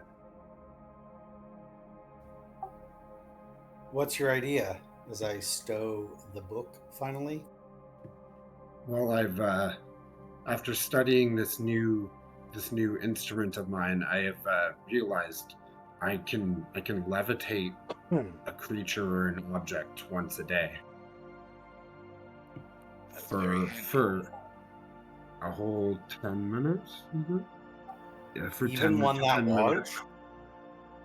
How much does it weigh? I don't know. I'm just saying that because it's bigger than us. No, but that's a fair point because the spell is for 500 pounds or less. Oh God, no. Bronn mentions that after a rest, he could prepare a spell which could help DM to player, or player to DM strength of the ox, but that would be after a rest. So, as far as you guys know, this creature, it's a dragonkin, but it is not a dragon. Therefore, you are unaware of anything that you could possibly harvest from it. When it was flying in, you didn't see it breathing fire or anything like that. So it might not even have a breath weapon ability, as far as you know. I'm going to ask everybody, but I'm unsure of any importance of this animal's parts. If you guys have more information. They usually use these things for mounts. I think they're a little bit less magical than some of their kin. I would like to cast Detect Magic.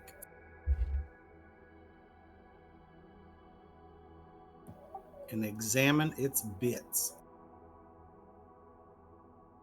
Well, this one is a boy dragon. Its bits do not seem to be magical.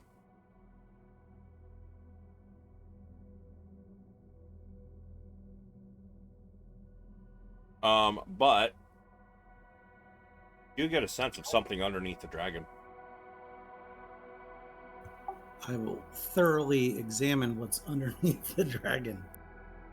While I still have Detect Magic up. How are you getting this dragon off? Well, I'm strong. I might gesture towards Bronn, who's strong, and maybe the two of us plus some magical lifting from Bjorn. I don't know. We can give it a shot.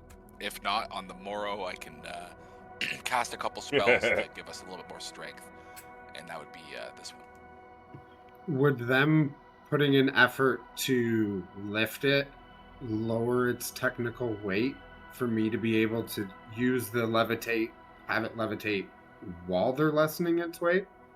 You mean Arcana? Yeah, I'm not enough of a caster to know if we should lift before you cast or after.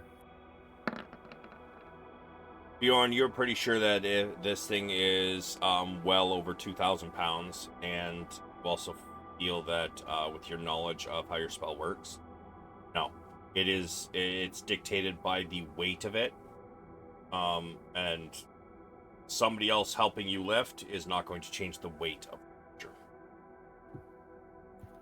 So we cut it in half. I agree. We set up some kind of leverage system with either ropes or chains or sticks and rocks to help us, and we cut off any loose pieces like arms, legs, and wings to lower the weight.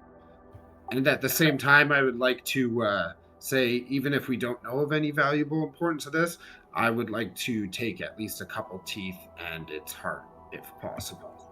Maybe some of its blood, too. And a claw.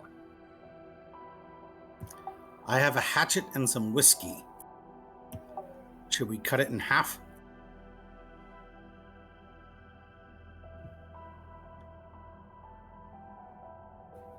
I am not helpful, but I am enthusiastic. Holy shit!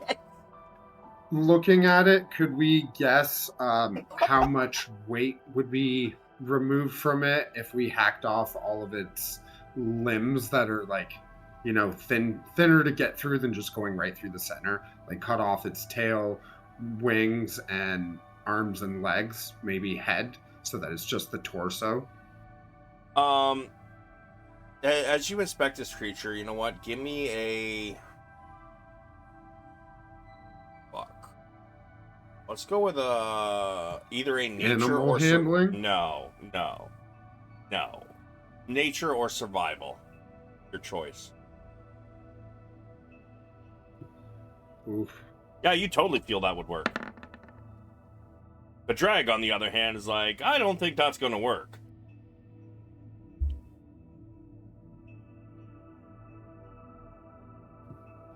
Well, while we're figuring out whether we're going through the middle or whatever, talking amongst ourselves, can I start removing a tooth? Sure. And at this point, if you want to use your Song of Rest to sing as you start pulling a tooth out, you guys would be able to use your hit dice for your short rest.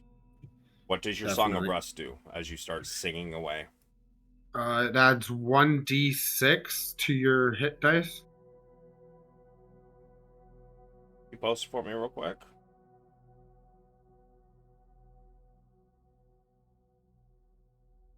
You earning your performance regain hit points at the end of the short rest by spending one or more hit dice. Each of those creatures regains an extra 1d6. Okay, so when you guys roll your first hit dice, you can roll another d6 to add it to the first one.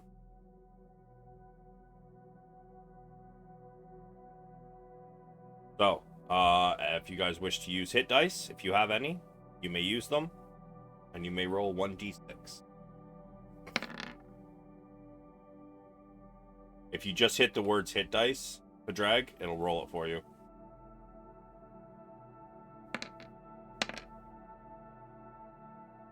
No, I'm fine. Can we use more than one hit dice? Yeah, you can use as many as you wish. But you only get... Do we get the bonus on... You only get the bonus on the first one, because it says if you roll one or more hit dice, each of those creatures gain one extra d6. But yeah, you can use as many as you wish. However, on a long rest, you only get half of them back.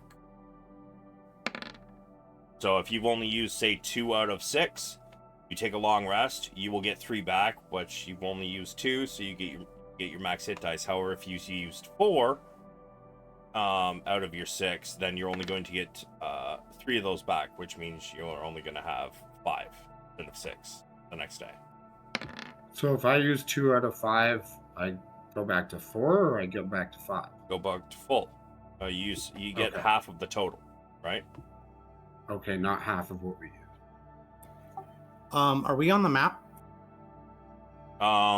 You were. I don't know where the fuck you went. I see darkness. That means your dude got deleted, Control Z. so give me a second.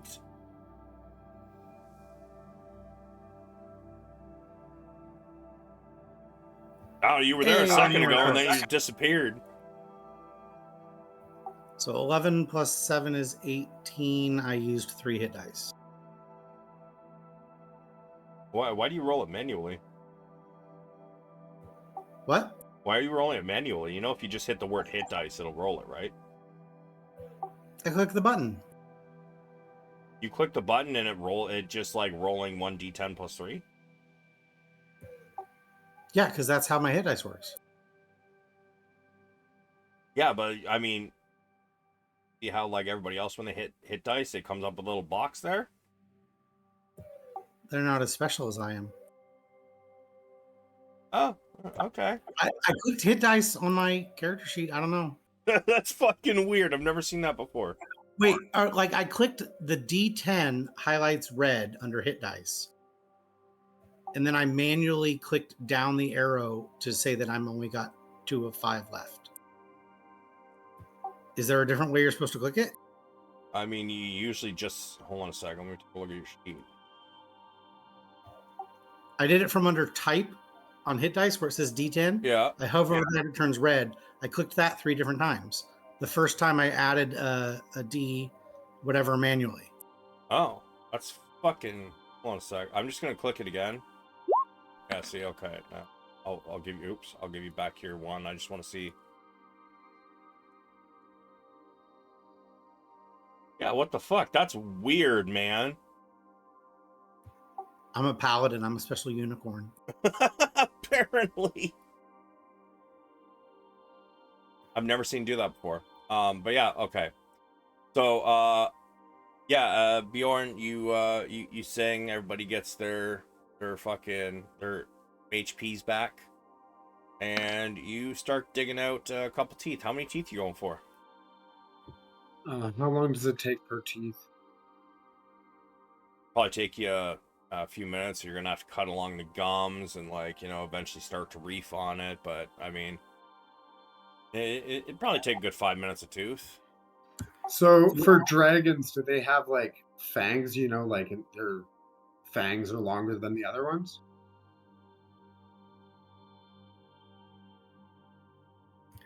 Canines? I'm gonna say Yeah. yes. However, this is not a dragon, so it does not. All right. Well, I'm gonna take the 3 of the or 5 minutes each. I'm gonna take 2 of the most interesting looking teeth. Sure, you get some interesting looking dragonelle teeth. Hopefully you get like 1,000 pounds worth of teeth. No, you get a big ass tooth.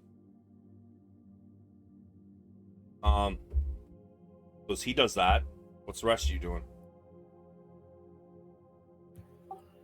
Can I look at where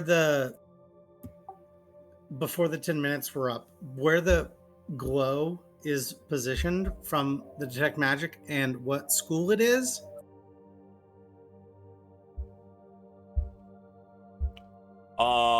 Yes, you can, but as the DM, I'm gonna say I don't know because you're gonna have to roll on the table to see what it is. So at the moment, I don't know. But yeah, sure, you learn what school it is. Do I is it visible? It is not. It is buried underneath this sucker. Okay, because I was trying to think if I thought logically it might be faster to hack away versus trying to cut the thing in half versus trying to cut off the limbs so that the torso weighed less, and then maybe 2 strong people plus 1 caster could lift. War crime time. War crime time. Yeah. I'm gonna say you don't really know. You're just gonna have to pick away and go with it because the way this thing is laying on its back, the saddle, you can see the strap of the saddle across its middle, right? And it's basically like just below where the wings would be, but I mean you can see the one dude's the dude's hand sticking out from under it, but it's like it's like in the ground. I mean, this is 2,000 pounds just went fucking 0 to or fucking 100 to 0 in like no seconds flat, and slammed into the ground on top of his rider, right? So does anyone still have a nary crash? A what? The like inflatable balloon backpacks that we use, or was it a parachute? A nary crash is basically a parachute. Yes. Oh, it didn't inflate? I thought it was like inflating balloons that lowered us. No, it's a parachute. Best I can do is just give us a little bit more strength after a long rest. So, Bjorn doesn't have any edge weapons. Oh, sorry, Bronn doesn't have any edge weapons. So if he could definitely take a sword from someone or an axe and start chopping if that's the route we're gonna take. I will say, now that the sun's been up for like over an hour now, this is about the time where you guys do start to hit a level of exhaustion. Because you have been up, like you made the travel here. It by like 3 o'clock in the morning, you guys were starting to formulate a plan, and now the sun is up, and like you guys have been up for 24 hours at this point, so you guys do have a level of exhaustion at this point. Wait, where did 20 hours go? We did this at like we started this assault at like 1 or 2 a.m. Yeah. Yeah, it was like dawn. So it took you guys 12 hours to get here, right? And then it took you guys 8 hours to do the fucking scouting. That's 20 hours right there. And then you guys attacked about 20 minutes before dawn. Dawn happens at like roughly like 5 o'clock in the morning or so. And it's been an hour since then. So it's still breakfast time. Yeah, it's breakfast of the next day after you woke up. So that's With 24 no long hours. rest. Oh, okay, but we didn't sleep. Okay. Yeah, no. You guys. No, I thought you were saying it was like nighttime and we hadn't slept, and I was like, it was No, just it's morning. non-forgetful. Yeah, no, it's morning. Like you guys did a 12-hour travel. You guys fucking scouted for 8 hours, and now you did a fucking extenuous combat, and now you're, yeah. Guys, So, do we suggest a rest and then deal with the body in the morning? but wait, I might have a more logical solution. What if we just we can see his arm. What if we just dig a little cavity underneath of him and pull him out that way? Who in our group benefits from short rest equal to long rest? Is anybody? Oh, I need long rest because I Gondar. got 0 spells. Well, I am okay with short rest, but the exhaustion hits me as well. Yeah, Oh, okay. he just gets his spell slots back on his short rest is what it is. But everything else still works the same. I feel like we could dig a little hole underneath his body and slip him out pretty quickly to take him, get whatever is magical there, and still have time to rest. But it's up to you guys. Or we could just burn it. Burn a dragon? Yeah. Is it fireproof? We also don't want to draw attention that we've taken this place. Hmm. Yeah, before the rest of the troops arrive. Yeah, fair point. But I think it would be best not to leave it here, and go have a rest or something before seeing what's underneath. If we're gonna make the smell of delicious barbecue, we should have someone keeping watch. Yeah, for sure. I thought we weren't going to burn it. We are going to burn it?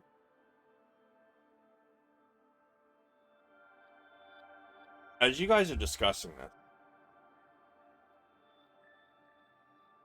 something lands right here in between, behind Gondar and Bronn.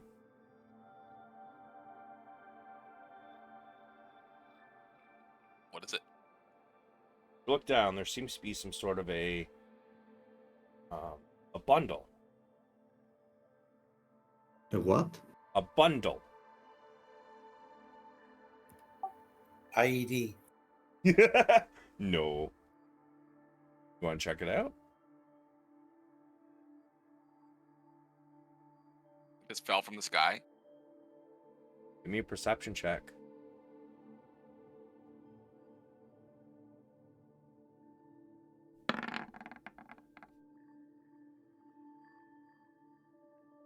Bronn, you hear it. If you guys are gonna barbecue, let me do the cooking. You look up on the wall up here where the voice is coming from. El goes up there. Go ahead, open it. I'll go. What are you doing up there?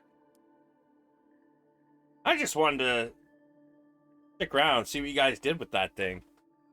But I hear word of cooking, and I mean, after all, what are Kenders known for? Besides stealing, don't even go there. I don't like that stereotype. But we're also known for cooking. We're good at it. Not there. Well, that's a bundle of herbs, spices, sauces.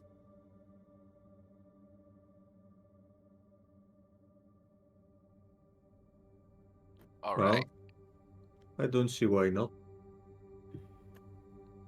I'll pull out my last 2 flasks of oil. Be like, if you guys are set on a cookout, No, needs no, some help. no. That is not how you do that, sir. You wait right there. It takes her about 2 minutes. Actually, you know what? No. She pulls something out of her bag, and she kind of like wraps it around one of these parapets, and she comes down. That is not how you cook. You put that away right now. She takes the bundle from Bronn without a word on her way by, and she walks up and she's like, she starts inspecting this creature. Okay. Here's what we're gonna do. And she pulls out a very large butcher's cleaver. You look at this. This thing looks sharp as fuck. This thing could split hairs. Right? So she starts rubbing the backside along it, and she's kind of like loosening up the scales. Right here. This is perfect. And she kind of like she looks over at Padraig. You come here. Okay. She hands you this big cleaver, and this is like a 2-handed cleaver. Okay, this thing's huge. Even for your standards, this thing is huge. She's like, okay, right here, and she kind of draws a line with her hand. And you're gonna chop and then slice, okay, right here, and then she goes further down the rib cage, and then right here, and she kind of chop and slice, and then right here, like filleting a fish. Fish, no, we're gonna make ribs. Is the fire gonna damage the magic item that we're trying to get to? You mean Arcana check? I'm gonna ask her. Then it's like working with a big pig. That was also a question to everybody too, not just like me trying to figure out for myself. Yeah, you're kind of freaking out as they're talking about this, thinking that it's gonna burn up the magic item. She says, "Yeah, sort of. More like beef ribs." I'm trying to relate it to something I would have done back in Palanthus or Woe on a boat. So if it's not like a fish, then it's like getting ribs off a large mammal. She says, "No. See, fish you just slice. This, no. These aren't fragile bones. These are hard bones. Like, you need to chop and slice the meat, and then chop it and slice the meat. Now, you're gonna do here, and then she says, and right here, and then once we get to the upper part, I'll do that. You don't worry about that. I need to separate the meat without disrupting the internal organs, like nicking them, because you don't want stomach acid leaking into the meat. It destroys it." While they're talking about this, can I touch the hand of the person that's sticking out from under there and cast levitate on the person? The hand begins to levitate. However, as it does, the hand kind of comes away and just lifts up, dripping blood. At this point, you realize that this 2,000 plus beast landing on its rider, it has probably shattered every bone in its rider's body, turned its insides to mush. There is no getting any more whole pieces of this person out. No matter what you do, it's basically just going to be a sloth of viscera. Well, then until they're ready to cook or light it up, can I be digging underneath and around the body where the body would be, trying to dig out items? Sure, you can start to dig around like underneath the side of the corpse. I'll help. Sure. And Padraig, she looks at you. Okay. So you understand now? You got it? Yep. All right. And she kind of steps back, but she's keeping a strong eye. Be accurate. Be very accurate. Exactly where I told you. And go.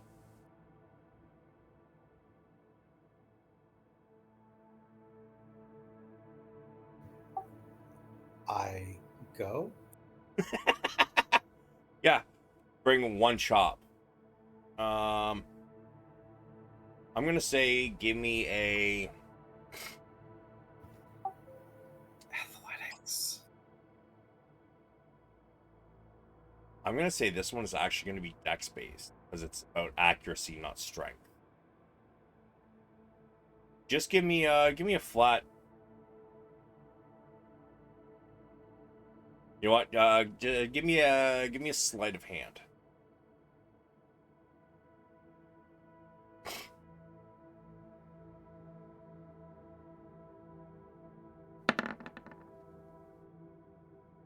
Wait, no. Oh no. Well, let's hope you didn't get too deep there. This is okay. And now you pull it down and slice. Okay. And she kind of like pulls the side back as much as she can and takes a peek in there. Her head barely not touching the sides of this split open creature. All right. You got lucky. You got lucky. Now, you're gonna want right here. And I'm gonna cast guidance on Padraig. all right. She says now this one is more strength. So, yeah, you can give me an athletics on this one. So swing hard right here. Guidance is D4 or D6 at this level? D4. Guidance is always a D4.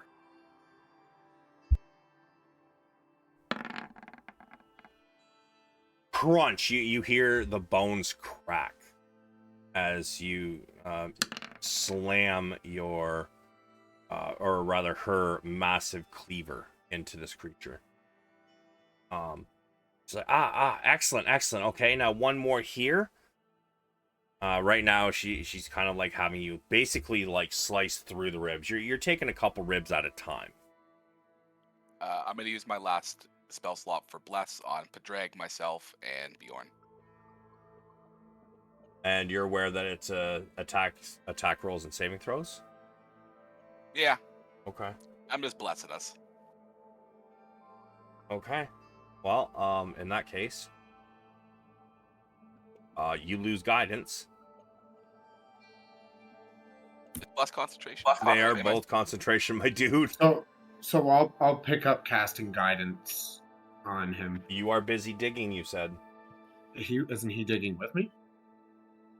I thought you were talking about Padraig. Padraig's the one slicing into the creature. Yeah, but isn't Bronn digging with me, and he casted guidance before? So I thought He cast guidance on. Oh, right. So I'm gonna pick up casting the guidance for him. Okay, sure. Because I can just like hum my spell, right? Sure. Actually, guidance is vocal and somatic, but I mean, once you've cast it, you don't have to. The whole concentration, you don't have to keep waving your arms in the air. But yeah. Padraig, you get guidance again. And give me another athletics. I'll do guidance on it.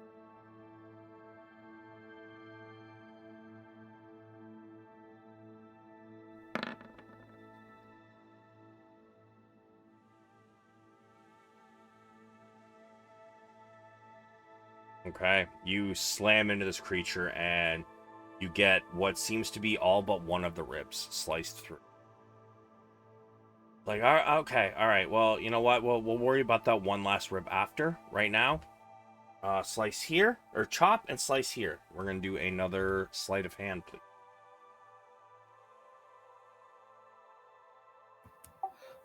How big is her axe compared to my hatchet?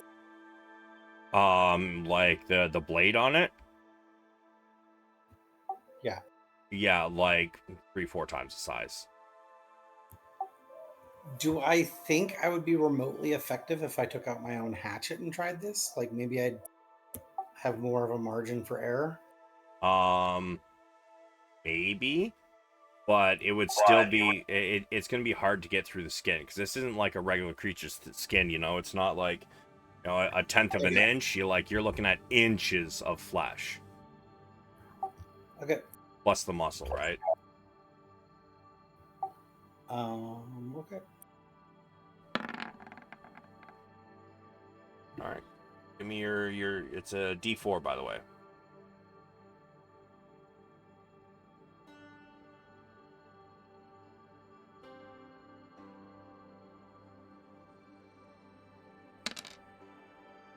Okay. Yeah, you get through, and she's like, okay. Now you come over here, you hold this end, and where you've already cut most of the ribs, she kind of like starts to flop it over, but you see the one spot where the one rib you were not able to cut through, is still there. She kind of like gets her feet up on the creature, and she grabs a hold of the rib in her arms, and she goes, and she snaps the last rib, and she falls onto the ground. A good chunk of the ribs landing on her. She's like, perfect. Okay. So, what we're gonna do is, she takes a big like roll of parchment out of her bag and she lays it on the ground and rolls it out. All right, put the ribs here. So before I start cooking, I'm not gonna lie, this is probably gonna take me a good 8 hours. So, should we do this inside the fort? Sure, I could use a rest after all this exertion. Did the cutting of that stuff out like help our progress in unburying this guy? Because I thought that's what we were cooking him for, was to unbury him. No, well, I mean, that's might have been your objective, but she just said she heard the word cooking and she's like, no, we're gonna do this right. That was just my interpretation of the lighting it up. I mean, that is what you guys had said, but that's why she stepped in. No, don't douse it in oil, because she wanted to cook some of it. But yeah, you guys are still digging. She's like, all right, so she kind of rolls this thing up in the like basically butcher paper, and she's like, all right, Padraig, you take one end. She looks around and goes, Bronn, you take the other. Put it in the middle of the courtyard. She goes, as for the rest of you, you guys are finally starting to dig it out, and you guys are able to get at the remnants of this destroyed body. So, I would like, let's have Gondar and Bronn. D10 from each of you, please.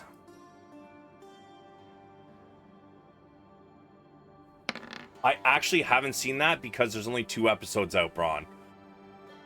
And honestly, that didn't even fucking sink in. But yeah, no, that's one I want to watch. Oh, you'll love it.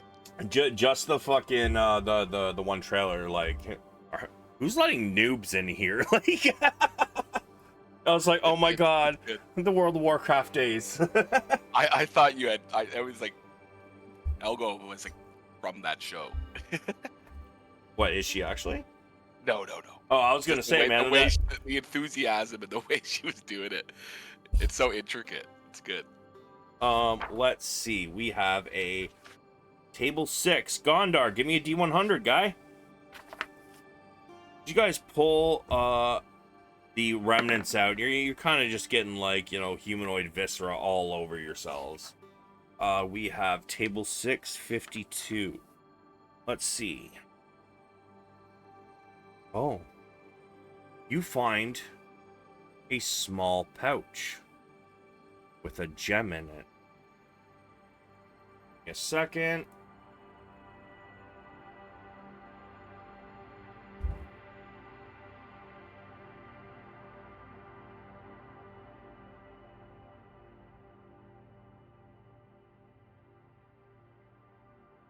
Gondar, I want you to roll me a d4, please.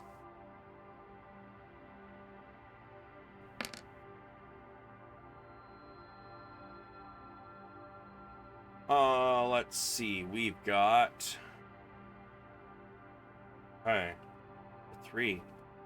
Very nice.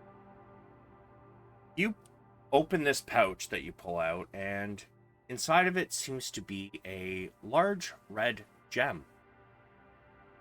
This is a red corundum.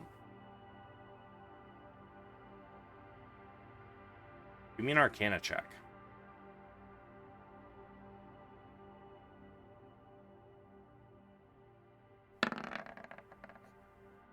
It is definitely magical. Until you identify it, you are unaware of what it is. However, you can put in your inventory unidentified elemental gem, red corundum. CORUNDUM.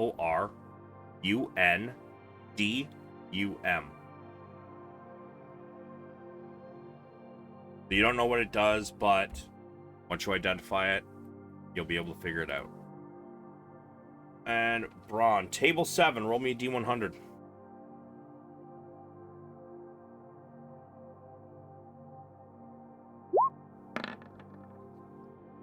$79, not bad.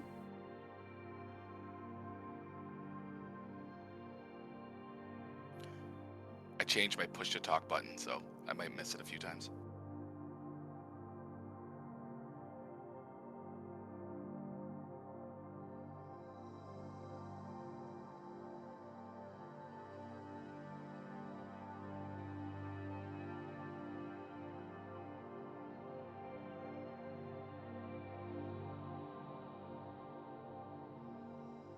Oh. That's interesting. So you find a... Yeah, that's interesting, but I don't know if that would make sense for him to have that.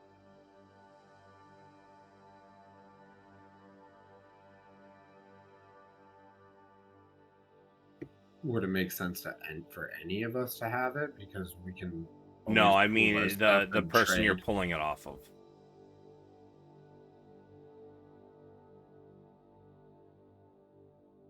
Oh. You managed to find among the mass of viscera strange ring. It seems to have a red gem in it, and the setting for the gem almost looks like 4-fingered hands holding it. It is... what it's made out of? It almost looks like just simple stone. But the gem in the center seems to have a glow about it. However, the glow doesn't encompass the entire gem. There's only a little flicker in there. Like that. You have found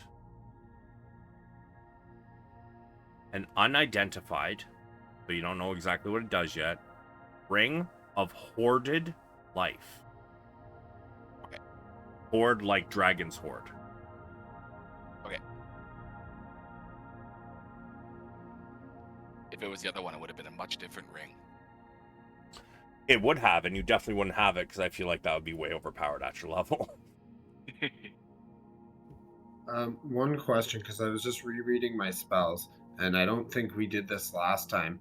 I ritual casted Identify before, but I didn't realize it needs a component cost of a pearl worth 100 gold pieces. So I need that pearl to actually ritual cast it, right? Or cast it at all. I thought somebody gave you a pearl, did they not? I don't remember, but I identified all of our stuff before. I don't know if they gave me 4 or not. I'm just wondering. So, like, I would need those pearls now to be able to identify all 4 items. You need 1 pearl. The spell does not consume it.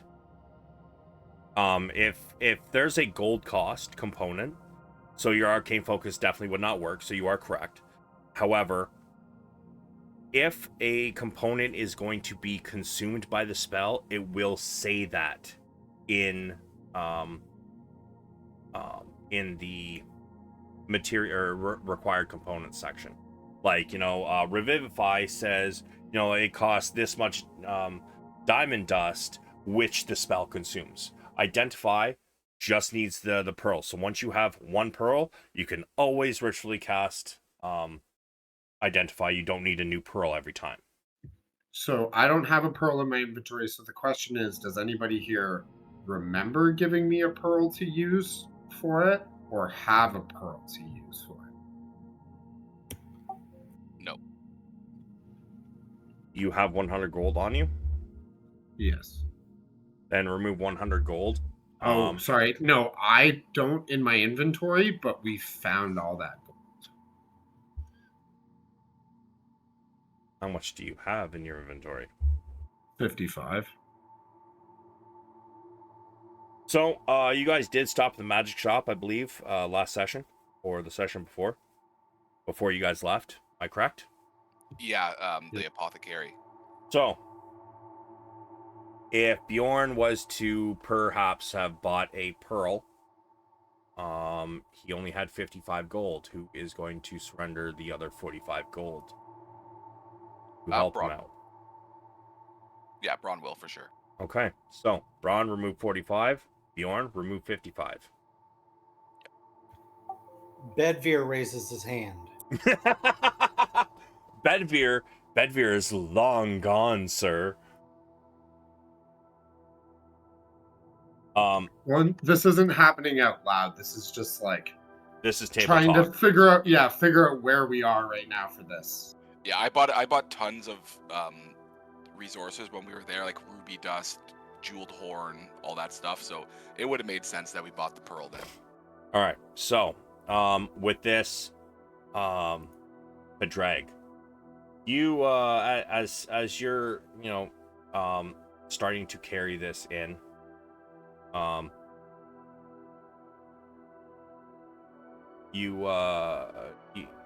you realize that they have pulled out the items, and you no longer see the glow coming from under the dragon or feel its presence there. It seems they have everything in their hands. Can I, since they're unidentified, at least tell the 2 of them what schools the 2 things are? Sure. The ring is I'm gonna class that as probably necromancy. The gem is conjuration. And yeah, that's what you guys got, right? The ring and the Okay, so I will, before the spell wears off on me, I will point out the red conundrum. Corundrum? Yep, corundrum. Yes. Corundrum. And say, that's conjuration, and point to the smaller ring and say, that's narcolepsy? Necromancy? Necromancy. That one's the skeleton one. Who has those 2 items? Because the 2 people that you had roll are the people carrying the stuff in. So did they wait? I just Pull had out those I items? just had them. No, actually, Padraig was carrying the thing, and Bronn was carrying the other half, I believe. You said Gondar and Bronn. Yeah, and I Bronn had was them the one roll- helping me. I had them roll because they hadn't rolled for loot yet. You and Padraig already had. However, So do I add anything to my inventory, or am I just temporarily carrying a bunch of ribs?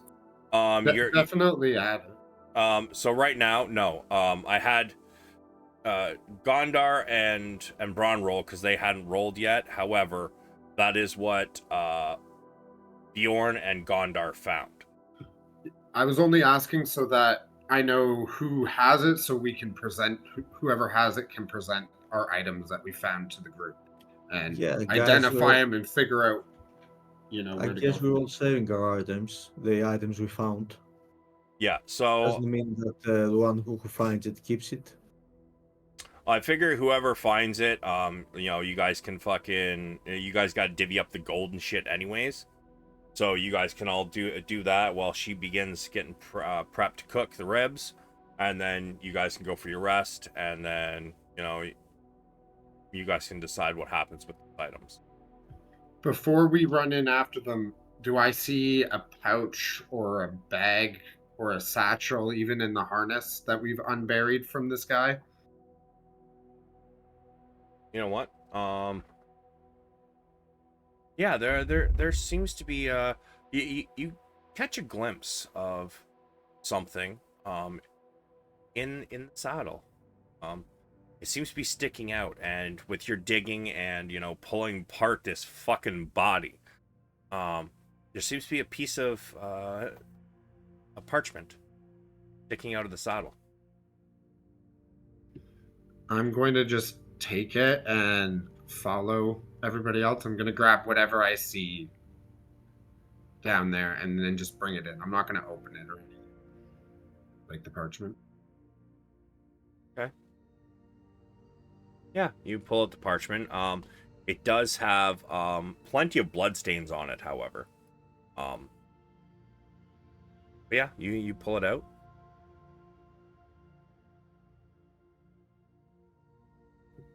So I just follow them. Is Padraig still with me, or did he already go? Padraig and Bronn and Elgo are already headed back at this point, carrying the ribs. Yeah, if Elgo didn't grab that satchel of spices, I would have grabbed that. Oh no, and put it she in that she definitely grabbed that, and she took the Okay. cleaver back from you. She kind of got it slung over her shoulder. She heading back in. Yeah, because other than the meat and the ribs, that would have been the only thing. Because I'm thinking about barbecue now that the glows I got from Detect Magic have been rectified. Yep. So I'm just going to look at Gondar and be like, I'm good to go if you are. Let's go regroup and find out all the spoils that we all found. Yeah, All right. let's. So you guys all head back inside. I'm just gonna port you all over there. So you guys kind of pile up in the middle, and she's like, "All right, well, lay this out here. I'm you guys can do your divvying up of whatever, but I do need someone to go and get much wood as possible." Can't we send If you're Juniper scouts? if Sure. you're asking someone to make a fire, I'm in. Yeah, she says, "Yeah, sure. I don't care who gets it. Just I need lots of wood." Wouldn't this castle already have like pre-chopped wood to heat it in fireplaces and stuff? Yeah, probably. She didn't say where to get it. She just said, "Go get wood."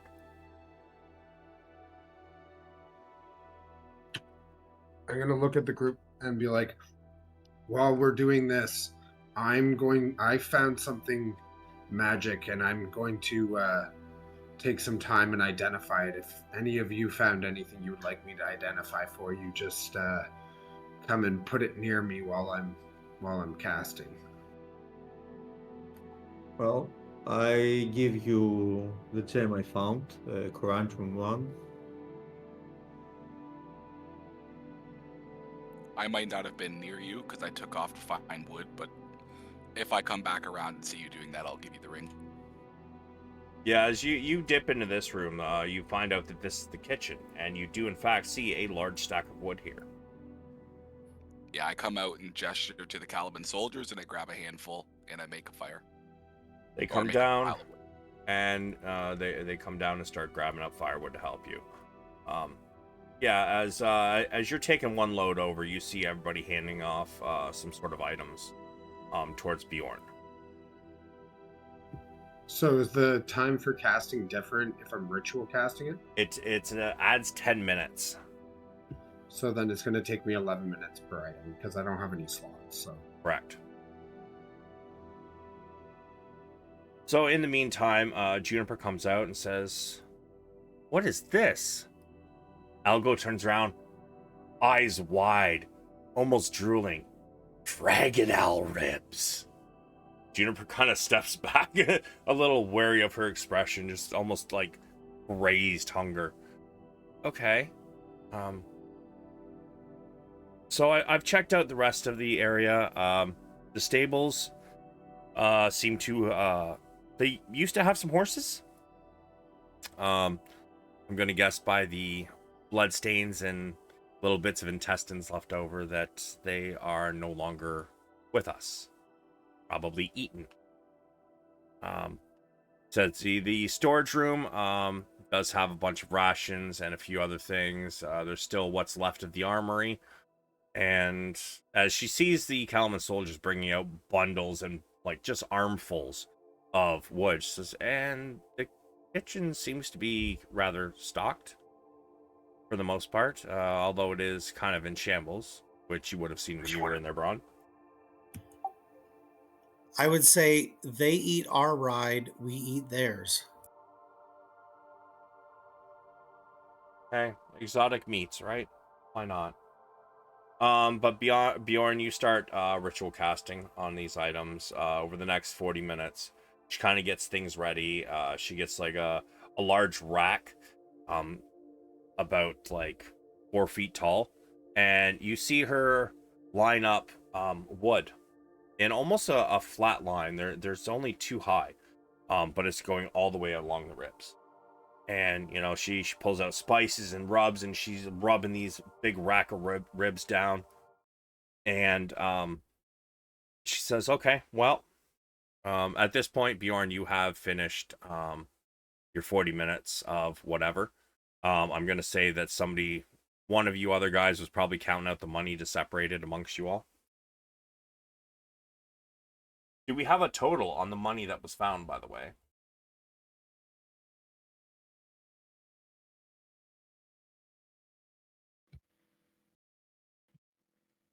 You said How it was many ways are we 700. splitting it? I mean, that's up to you guys. She's going to be up for the next 8 hours cooking, so it depends whether you want to cut her in or not. If you're cutting in Juniper, if you're cutting in the other Kalaman soldiers. That's your guys' decision.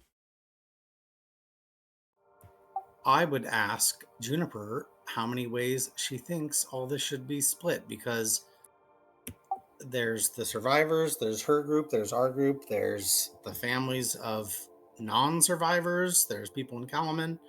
How many ways does she want it split? And trust her judgment. He thinks for a moment. And the Kalaman soldiers kind of like looking at her. Almost hope in their eyes. Says, 4 of you, and honestly, you guys need it more than most people. You need the magic items to help you. I'll tell you what. Make 5 piles. And then she says, Elgo, myself, the other Kalaman soldiers will split the 5th pile.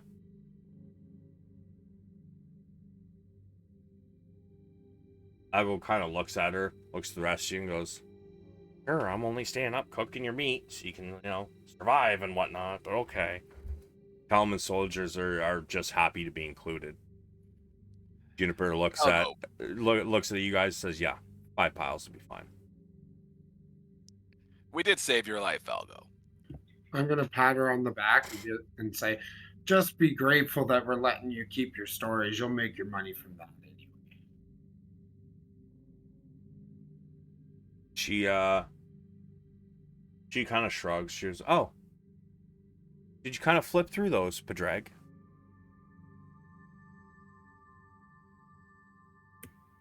Yes, I skimmed it while walking around the outpost. Well, just remember, if, you enjoy it, by all means, tell your friends about it. They're in several bookstores around the region. I'm sure Kalaman has a few copies.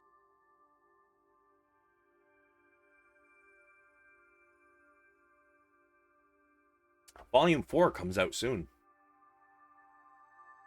What's this book? Is this your adventure book you were talking about? And then I kind of eyeball it and say, I'll probably finger through it. Looks interesting. She kind of like stops for a moment, looks at you. Finger through it, sir. Should read it. Yes, that's the right word. Read it. Finger through it. Ugh. As she continues, like, you know, rubbing down this, like, 150 pounds worth of meat. Sorry, I'll go. It's been a long day as Bronn's, like, falling asleep on his feet. Very well, very well. So, she's going to say that she will need a little help flipping the ribs from time to time. So she's going to look at you all and say, so, maybe if somebody's willing to stay up, you know, maybe just help me for an hour or so and then wake somebody else up.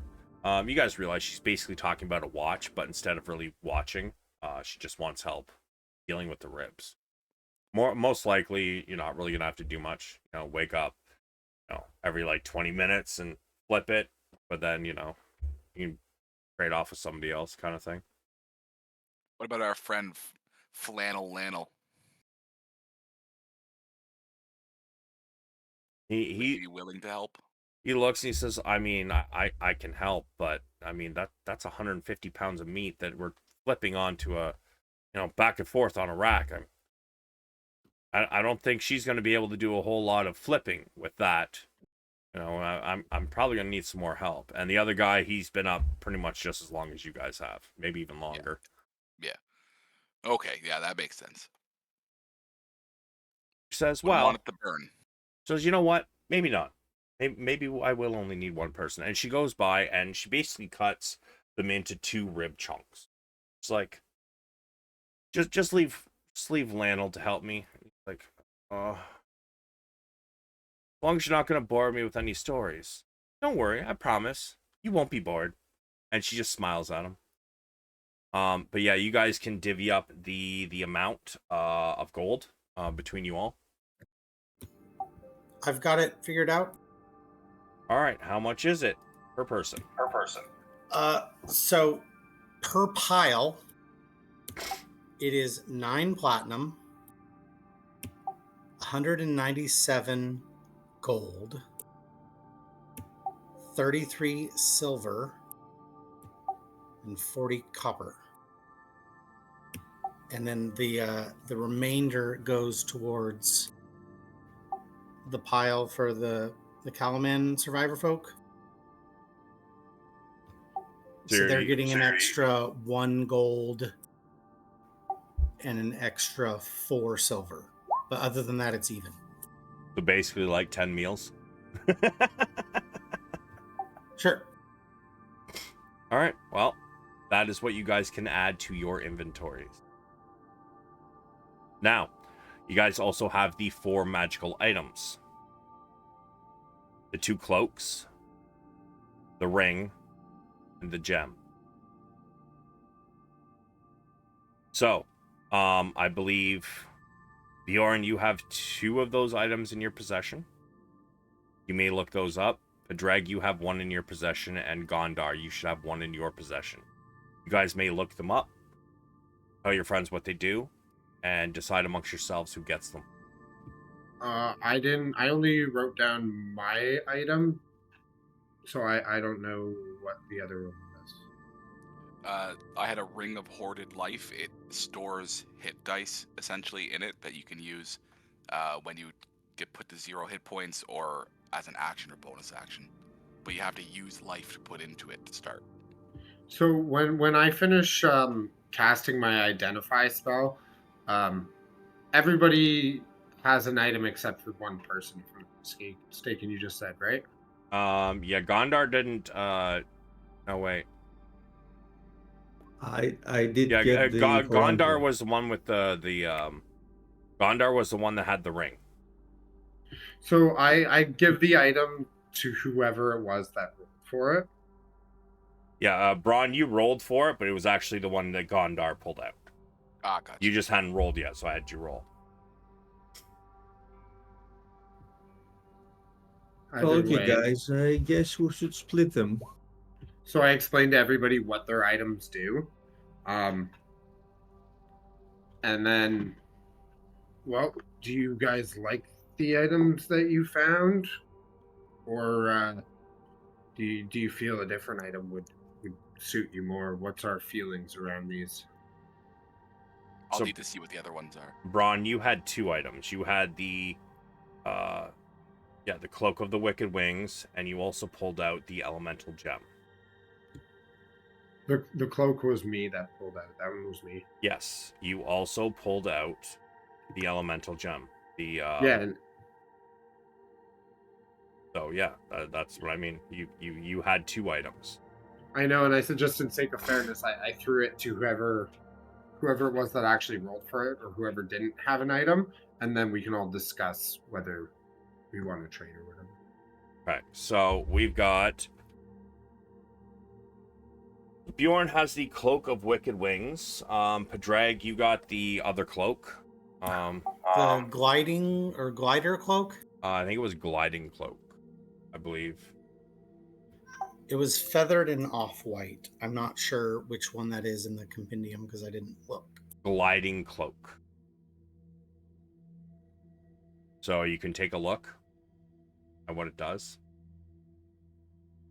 Then there is the Elemental Gem, the red Boardroom version. So if you just put in the compendium Elemental Gem,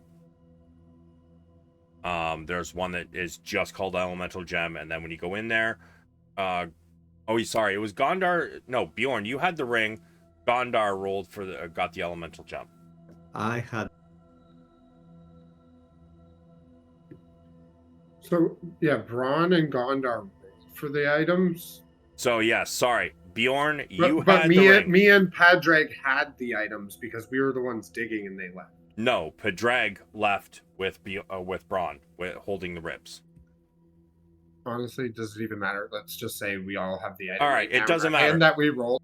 What do you guys want to do? You have 2 cloaks, you have a ring, and an elemental gem that fires summons a fire elemental. Who else in the group besides Bjorn is capable of flight? Just Gondar, right? Who? What did you say? Yeah, me and Gondar can both fly. I can do it once a day. Capable of flight or levitation? Yeah. I do Okay, have a means so- of flying, so I don't need it. The cloak.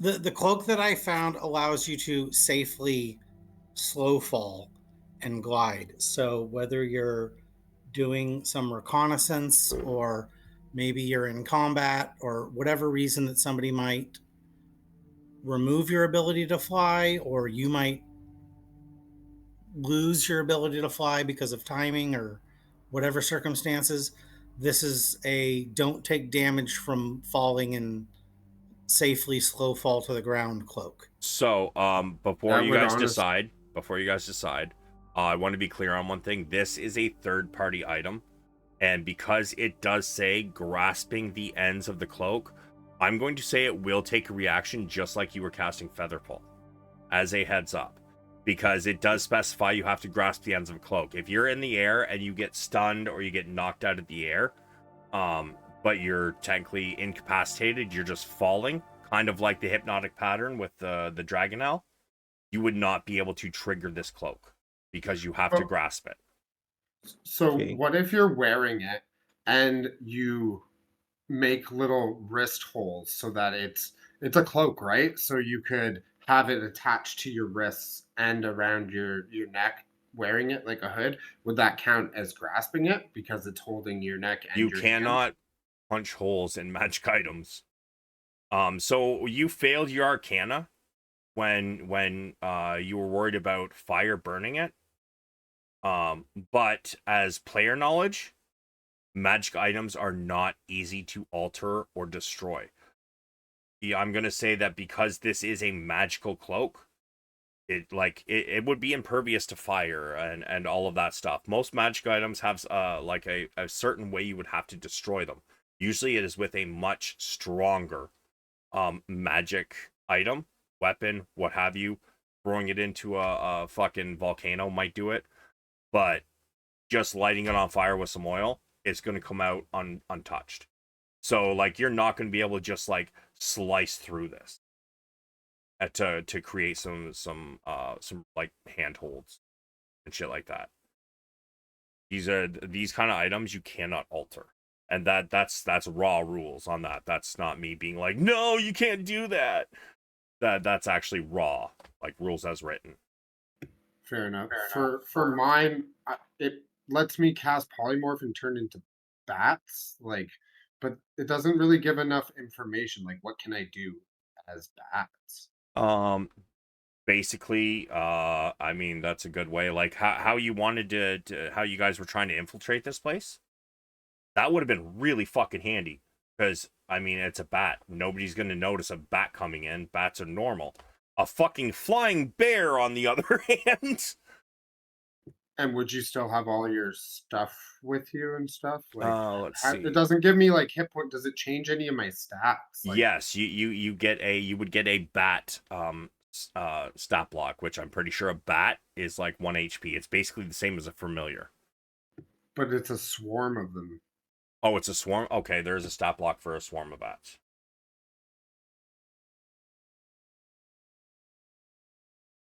Let's see. Bjorn, how did you link that cloak to the chat?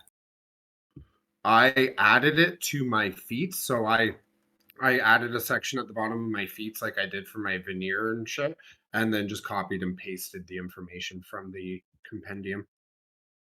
And then I could just post it like I would my inspiration.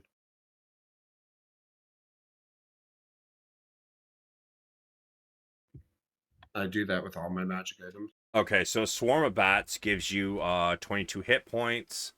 You actually have damage resistance. Wow, really? Cool.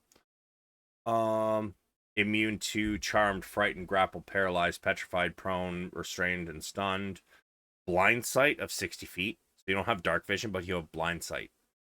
Kind of a low passive perception. So does that mean I lose my dark vision?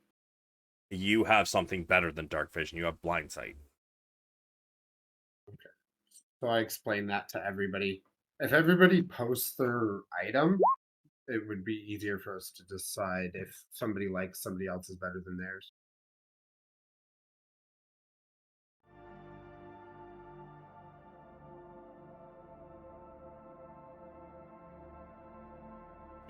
That ring's pretty goddamn badass. It is. Yeah. It's a little higher on the table, but I didn't. It's the closest thing to what he rolled that I thought would make sense for this this particular person to have on him. Yeah, I didn't Bronn- feel the splinter staff would make sense. Yeah, and Bronn mentions that this is a pretty good front line item. So if Padraig has his eye on it, I think it would be a good one, or really anyone who's going to be out in the front, because this is a instant life if you need it. But Yeah, I can't figure out how to link this item, but I'd like to trade it for something. Yeah, so like Just copy is and so paste cool. the info about it. yeah, just copy and paste what it does, really. That's what I did. I just copy and pasted it. Whereas Bjorn just made like a section in his feet section. You know how you like if you scroll down to the bottom of your feet section, there's a plus. He just copied and pasted it and put it into the feet section so that he could post it like you would one of your abilities.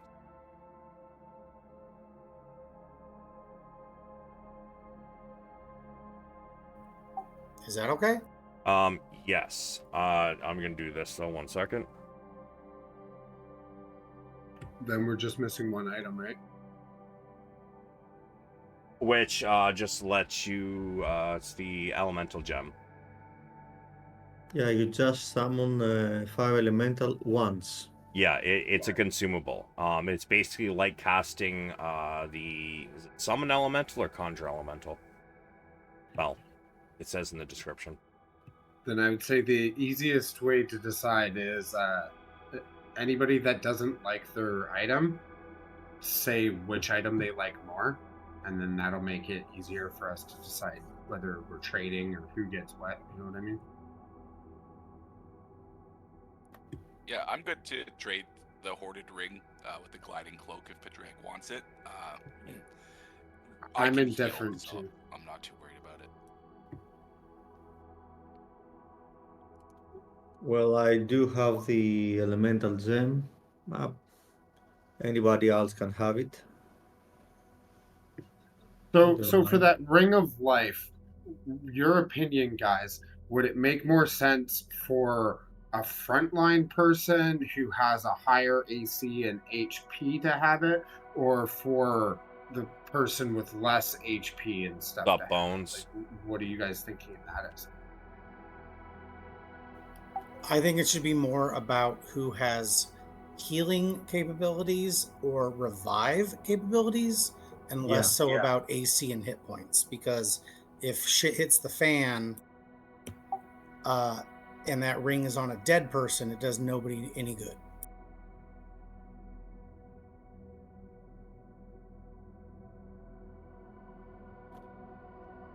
I think a frontline fighter should have it. And just store very few hit points in it. Who is it that has Revivify and Mass Healing Word? Which one I of have you guys that. are? I think Padraig and I both have it. Yeah, and I have Spare the Dying as a cantrip, and I have Lay on Hands also for healing. I have Spare the Dying and like a Healing Word, but I feel like whoever has the most, take it between you two. Blue. There you go. I think out of combat, we're about the same on healing. In combat, I might be able to heal more than you, but it's short range. Yeah. I guess Ray we is should use limited it. to touch.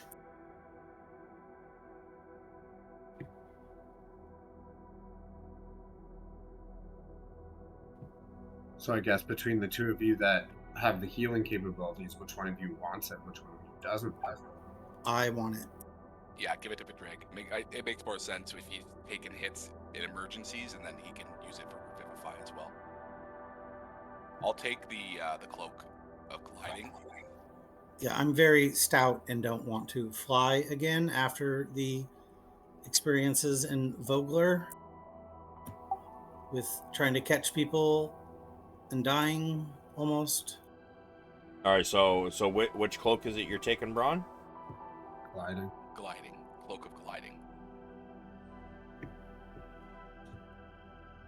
Okay. You know that it doesn't make you actually fly, though, right? Yep. It's just feather fall. That's a reaction. So yeah, when you put that in your magic items, please say add that in by grasping the ends of the cloak as a reaction while falling. Yes.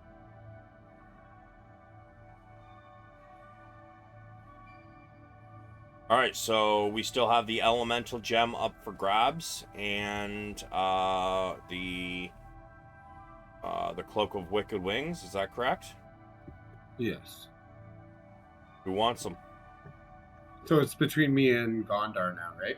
I mean, yeah, unless neither one of you want either one of them, in which case it's open to the other two, for sure. So Gondar, your flying ability is any time, right? Because it's your shoes.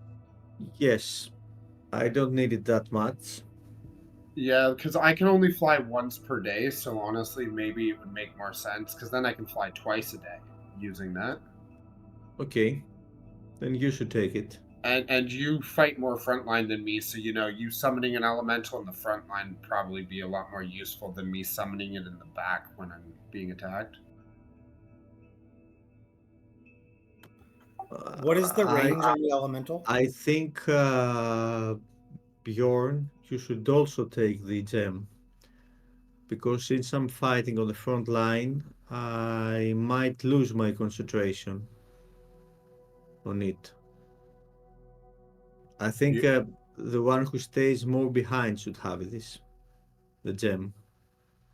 It needs concentration. You didn't post the whole spell, so I can't see that. So just look up in the compendium. use action break gem elemental summoned.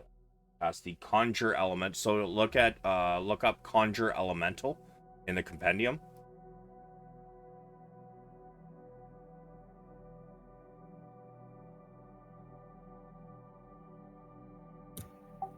And it's a fire elemental because it's corundum. Yes, that is correct.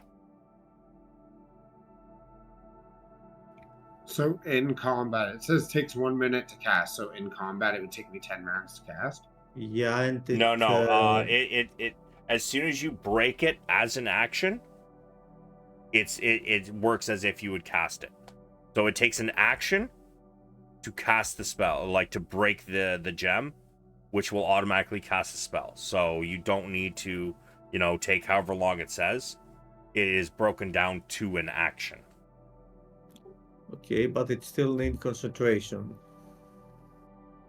Yes, you would still have to hold your concentration. So I'm looking at the conjure elemental, not at the stone. Is it only be able to use once then if you're saying break Yes. the stone? Yes.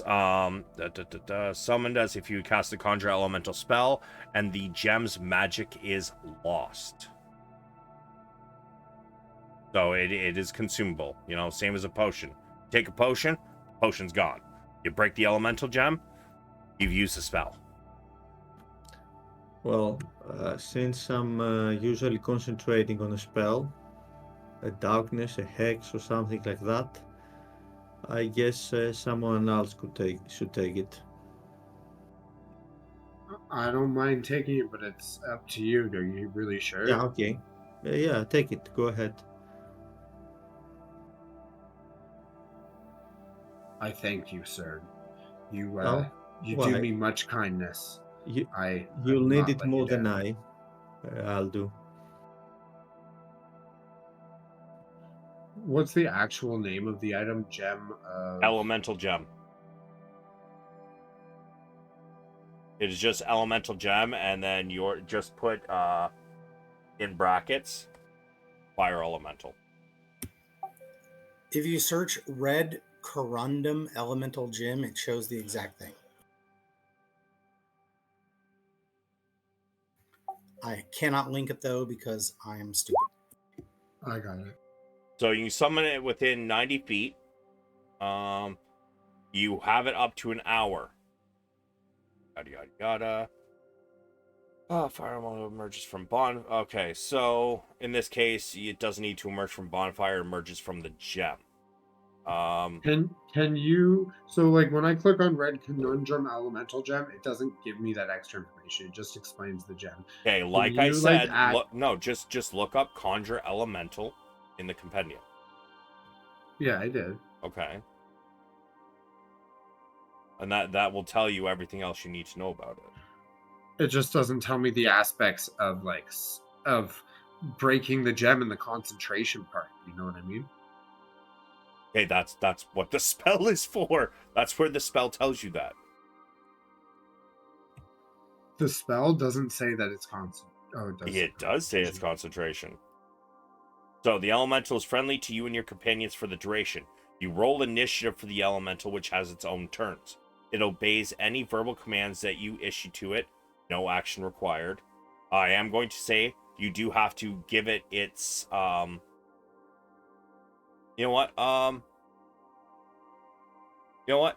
Whenever its turn comes up, you can give it its orders. Because it's no action required. That would make sense. So if its turn comes up and you don't issue it a command, you're just like, yeah, fuck it. It is just going to defend itself from hostile creatures. If your concentration is broken, the elemental doesn't disappear. Instead, you lose control. It becomes hostile towards you and your companions, and it might attack. An uncontrolled elemental can't be dismissed by you, and it disappears 1 hour after you summoned it. So, that means if you break the gem, you summon this thing, but then you get hit and you lose concentration, it's going after the nearest fucking creature. It's angry. If that happens to be a friend, you're like one of your friends, then it's one of your friends. However, If you hold concentration for the full hour, at the end of that time, it disappears.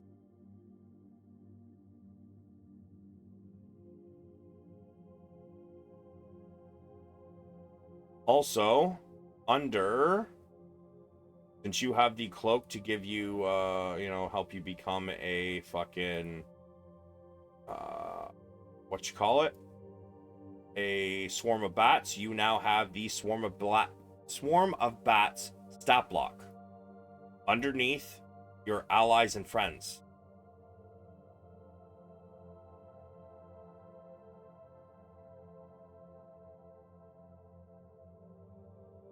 So, are we all good on loot?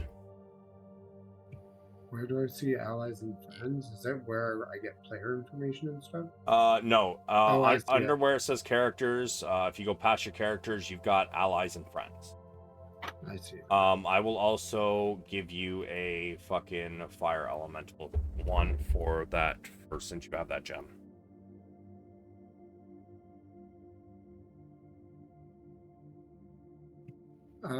Clicking that, will it show the conjure elemental, or should I leave it in my spell? I added it to my spell list and put fire and put used only once in my spell list. Yeah, that's fine. Totally do that. Actually in brackets say elemental gem. So, I did brackets red conundrum. Sure. Yeah. So that way, at least you know that once you use it, you delete it. I'm giving you a stat block for the fire elemental as well. And should I be adding polymorph to my spell list for the swarm of bats, or I just click on the swarm of bats in here? I would add it to your spell list so you know exactly what it does. I'm pretty sure you keep your same mental stats, so your charisma, your wisdom, and your intelligence, but your other stats change to that of the bat. Your dex, your con, and your dexterity. But you don't change your stat block. You just use the stat block for those ones. But if I want you to make, say, a charisma saving throw, while you're in that, you use your regular sheet. Good? Yeah.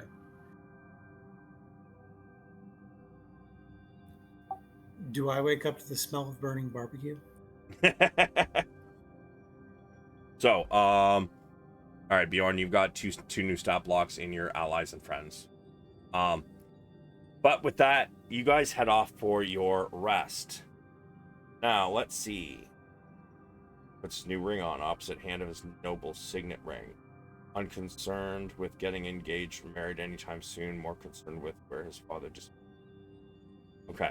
So, of those items, I believe the ring is the ring the only one that requires attunement, isn't it? Yeah, the ring needs attunement. No, not the gliding cloak. Not the gliding cloak. And what about the cloak of wicked wings? Was that attunement? I gotta bring it back up. It is. Bjorn, how many items are you attuned to right now? The cloak, the fucking bandor, anything else? My bandor and my charlatan's veneer. Oh.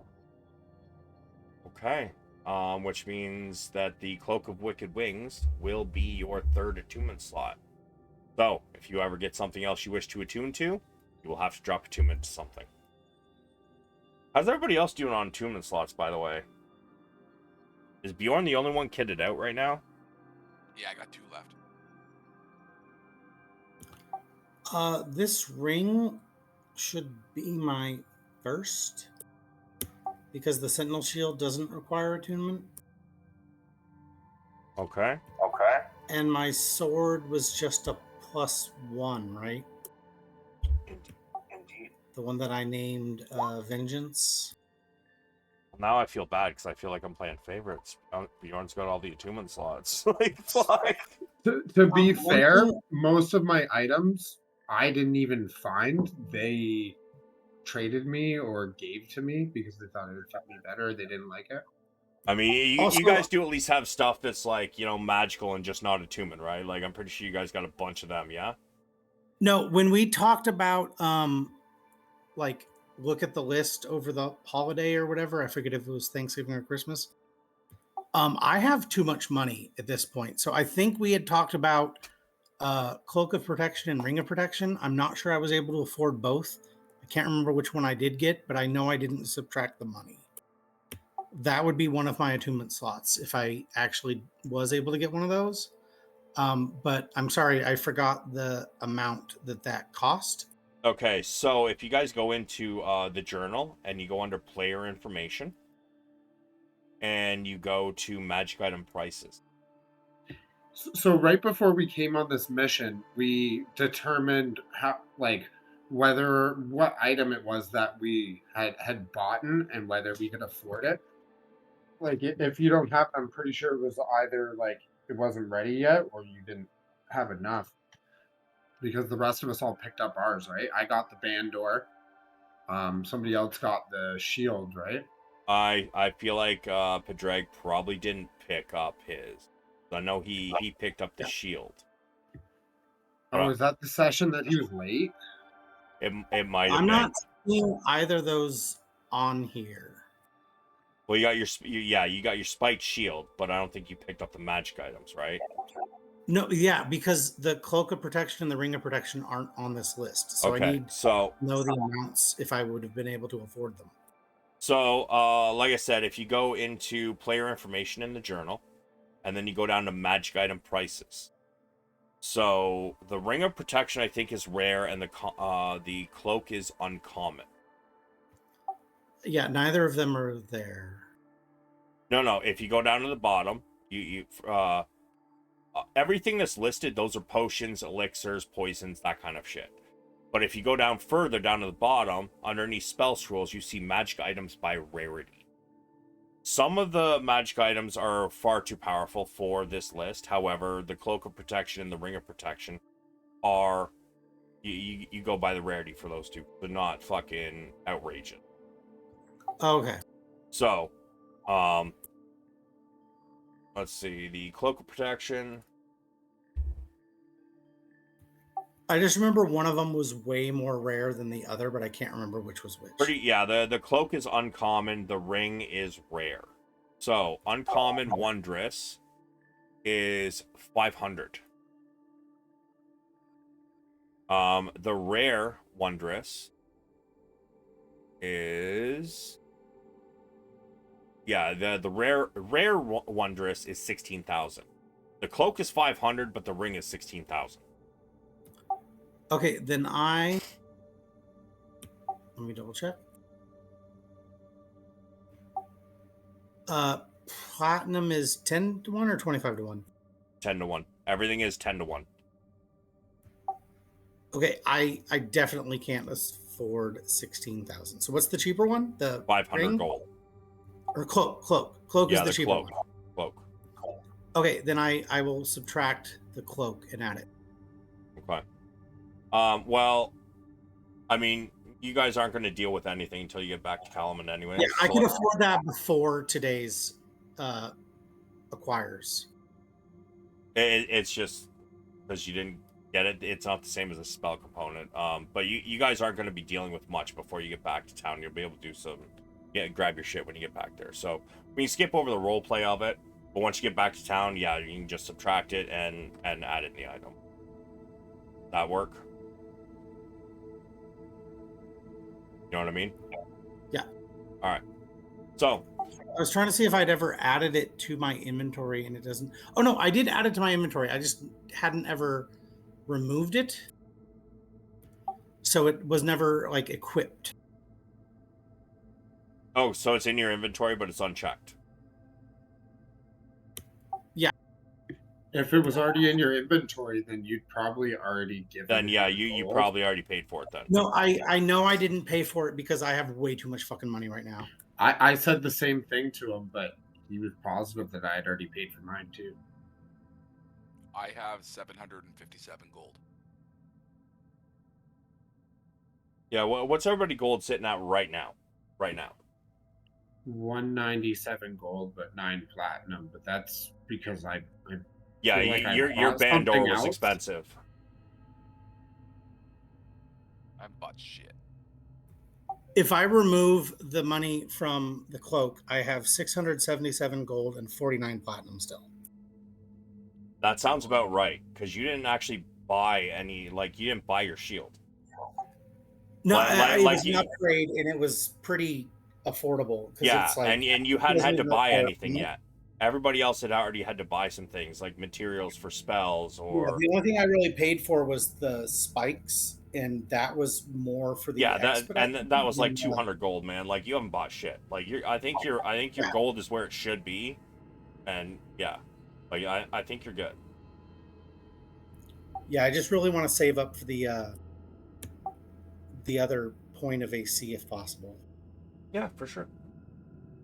But with that, I'm gonna say that you guys are able to go for your long rest.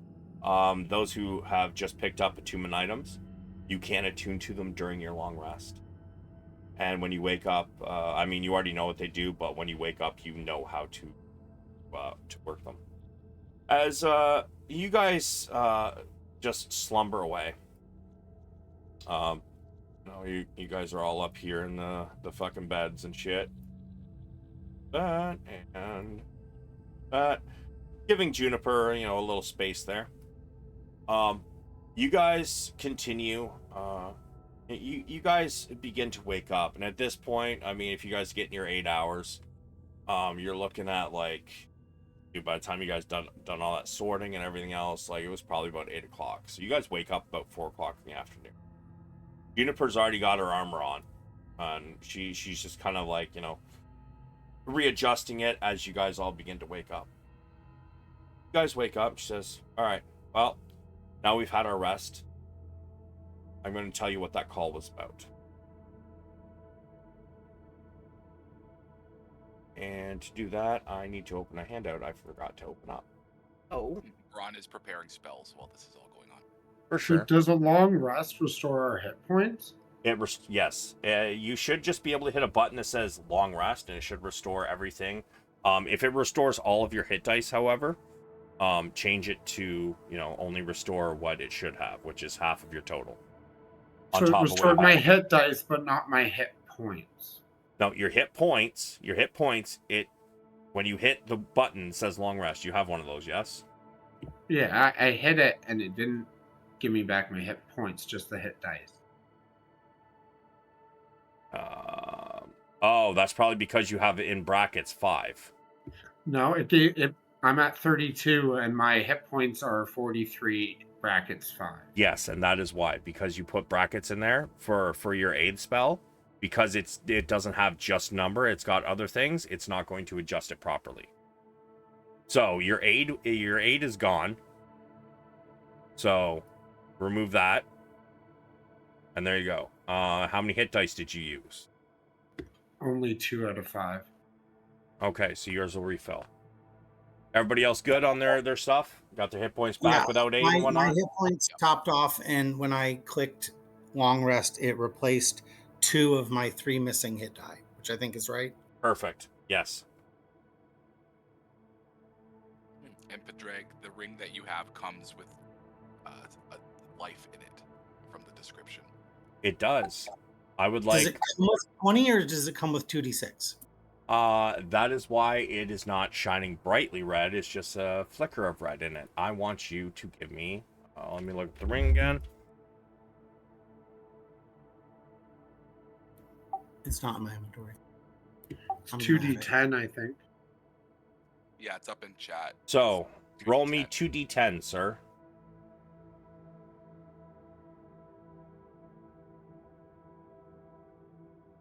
So 2d10. That's an S. Yeah.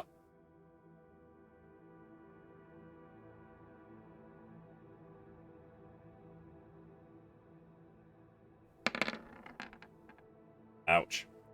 But right now, it has 6 hit points in it. So, under your resources, let me open your sheet real quick. I'm going to show you how to do this. So, See where your resources are, right underneath where. Why do you not have? What is going on? Your characteristics. You don't have, like, it's showing no boxes for your bonds and flaws and personality traits and shit. What? Is it? Yeah, what the fuck? Hold on, let me reload that. Cool. So your character sheet is broken to me. Do you see where it says core, bio, and spells, right? You see where it says characteristics under that? Yeah. Do you see personality traits, bonds? Okay, there it is. Now it's there. Okay. Yeah. So if you go underneath that, you see your short and long rest. If you go under that, you now see, your lay on hands, your divine sense, etc., etc., right? Okay, first off, that should be reset. When does your channel divinity, is that reset on a short or long rest? Long. Rest.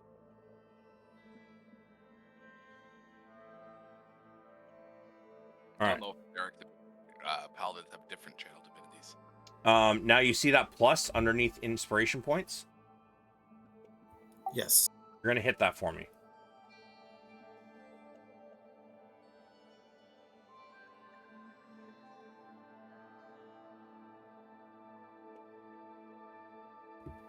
What counts as a greater restoration spell or similar magic?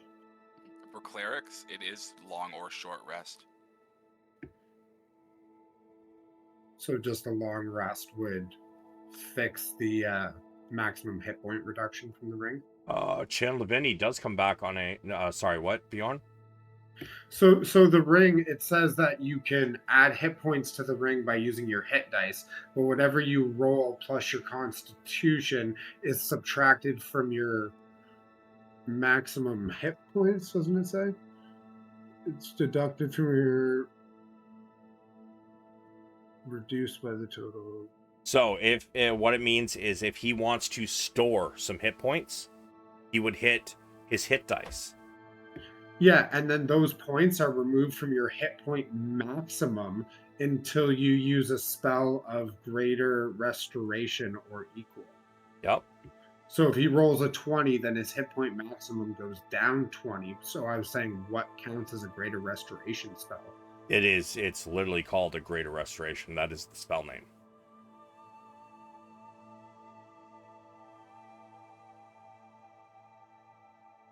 It is a 5th level spell, I think.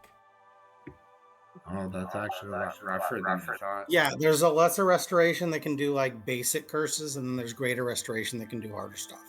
Yeah. So, I'm just gonna change where you've got Ring of. There. I'm gonna remove that, and I'm gonna put that down here, just so like it still fits, right? So, what that means is that you have 6 hit points stored right now. So, you guys are waking up, and you guys can smell. The entire area just smells of ribs. Beautiful, beautiful barbecue. As you wake up, you guys know what your stuff does. So, as Bronn is preparing his spells, Juniper says, so, what this is about, the call yesterday. Sorry, give me 1 second.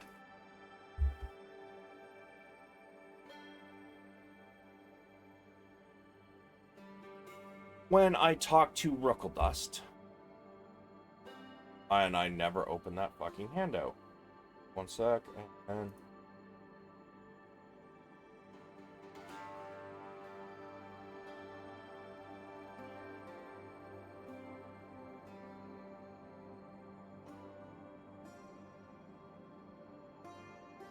she says, after you left Calaman, the city council elected some people to take the place of the dead councilors. Upon doing this, holy shit, Padraig! Great. So as Juniper's trying to fucking explain this and Bronn's prepping his spells, Padraig tries to fucking lick Bronn's lips. Holy fuck, I'm dead. It's a holy thing you wouldn't understand. I'm gonna tell him that they seem kind of dry and offer him some whiskey. Holy fuck. Jesus Christ. Okay. Anyways, after you all left Kalaman, they elected new people for the council. Since they were all guild members, they basically, gave the second in charge the council seat and the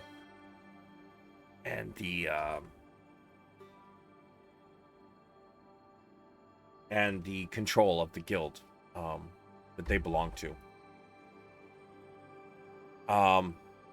However, they got word that a contingent of Dragon Army troops had broken away from the larger force. Unfortunately, at least in my view, it sounds like they sent Marshal Vendry with most of Kalaman's troops to attack this contingent that had split off. Of course, Lord Bakaris had a hand in it. Being tired of sitting on the sidelines, he pushed the council in the direction of launching an attack. Personally, I don't think this was a wise move, but they have set out to seize a victory, since all they have apparently received is loss after loss.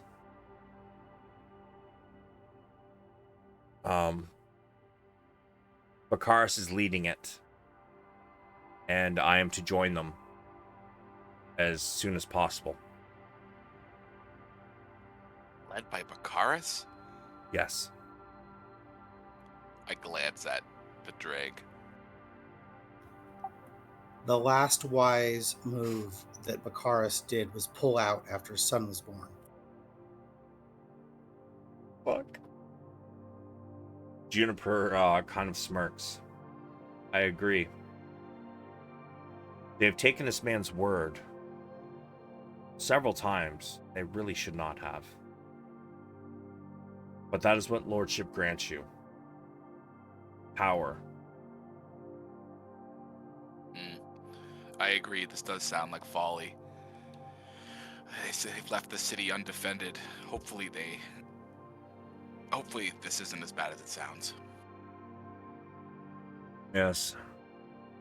I hope so too, but I don't have a good feeling about it. I know I'm still new, for the most part, to battle and strategy, but to me it feels like bait. One thing I've learned is always trust your gut. My gut's telling me that the Dragon Army set out bait, and they took it.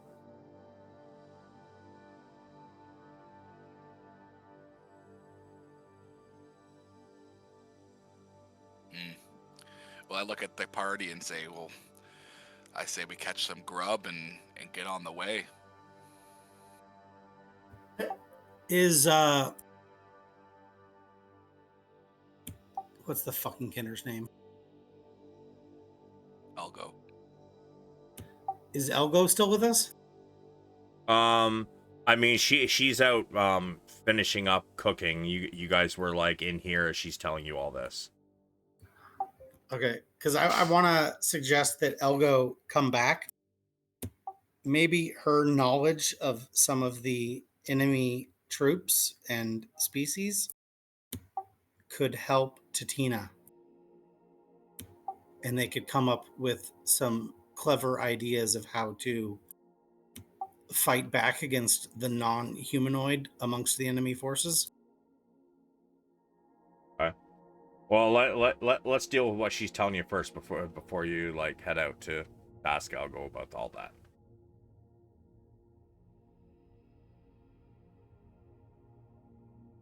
So as she finishes telling you, she says, we've been ordered to simply leave the 2 Kalaman soldiers here, and a contingent will be out soon. I don't like this. Leaving 2 people to defend a fort that we just took back.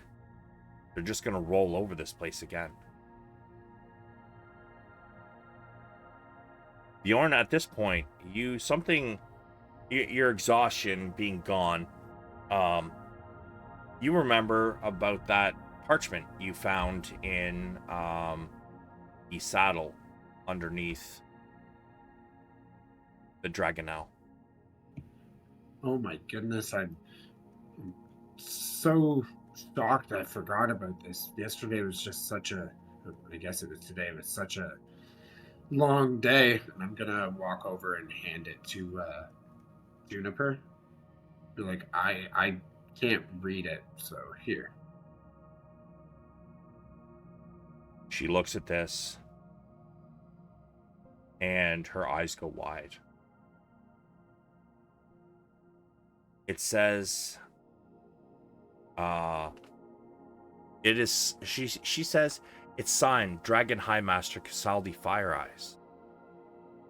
It says she's preparing her forces. Her troops will subdue the region before turning to greater conquests.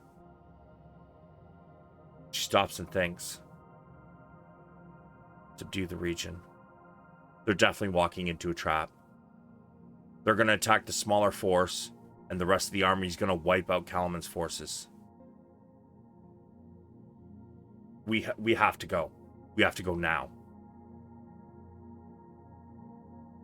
And with that, we're going to end the session. Give me one moment. I'm going to outro the stream, and then I'll be back with you guys. Give me just a second here. So, ladies and gentlemen, thank you for joining me tonight. I saw I had a steady flow of viewers in tonight. It was a good session. It was a good session. We are going to be getting to combat. I'm pretty sure next session, as long as they don't spend an entire day shopping, with their little bit of newfound wealth. But I'm super glad you all came and joined me. And if you guys are big fans of my content, please hit the follow button. But I will tell you what I've got coming on for the next few days. This is my first of 5 days straight streaming. Today's, Thursday. So Friday, myself and John, which is he's in 2 of my D&D. Yes, 2 of my D&D games. We're going to be playing some 6 Days in Fallujah tomorrow night. We are aiming for 8 p.m. Eastern Time.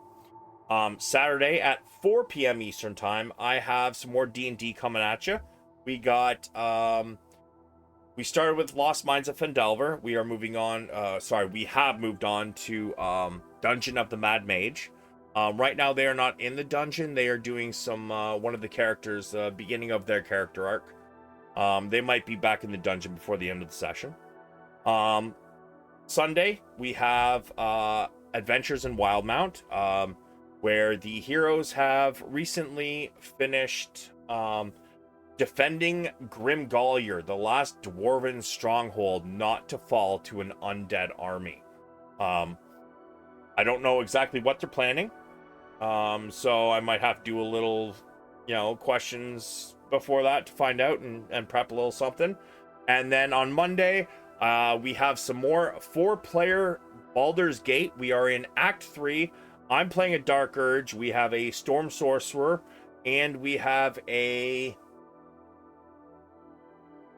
I think he's a Warlock Paladin Bard. So he's an absolute travesty, but super fun. That's actually John is playing that character. And then one of the players who is in my Saturday and my Sunday game, Zequaz. He is playing a barbarian fighter, I think, in our Baldur's Gate 3. So I hope to see you all there, and that will be the 5 days of streaming before I take my 2-day break and come back with another 5 days. We actually have a lot of D&D this month. So this is the first of 3 Thursday games in a row. Saturday is going to be the first of 3 Saturday games in a row. And then we just got 2 of the Wildmount ones. So I hope to see you guys back here again. And I love hanging out with you guys. And thank you for everybody who hopped in chat and, you know, had a conversation. Or it's a little hard to answer you guys while I'm doing D&D. But don't worry, you come back for one of my gaming streams. It's all this right here. All this. Just back and forth. So I hope to see you guys again. Let me see. Do I have anybody streaming right now that I can maybe send you guys on a raid to? Give me a second. Let me just check this real quick. We have got... You know what? All right. If you're into first-person shooters, I got a good guy. We'll send him a raid. How about that? But thank you guys for coming. And remember... Be savage or go home. Stick around for the raid. Pieces. Alright, let's send you to...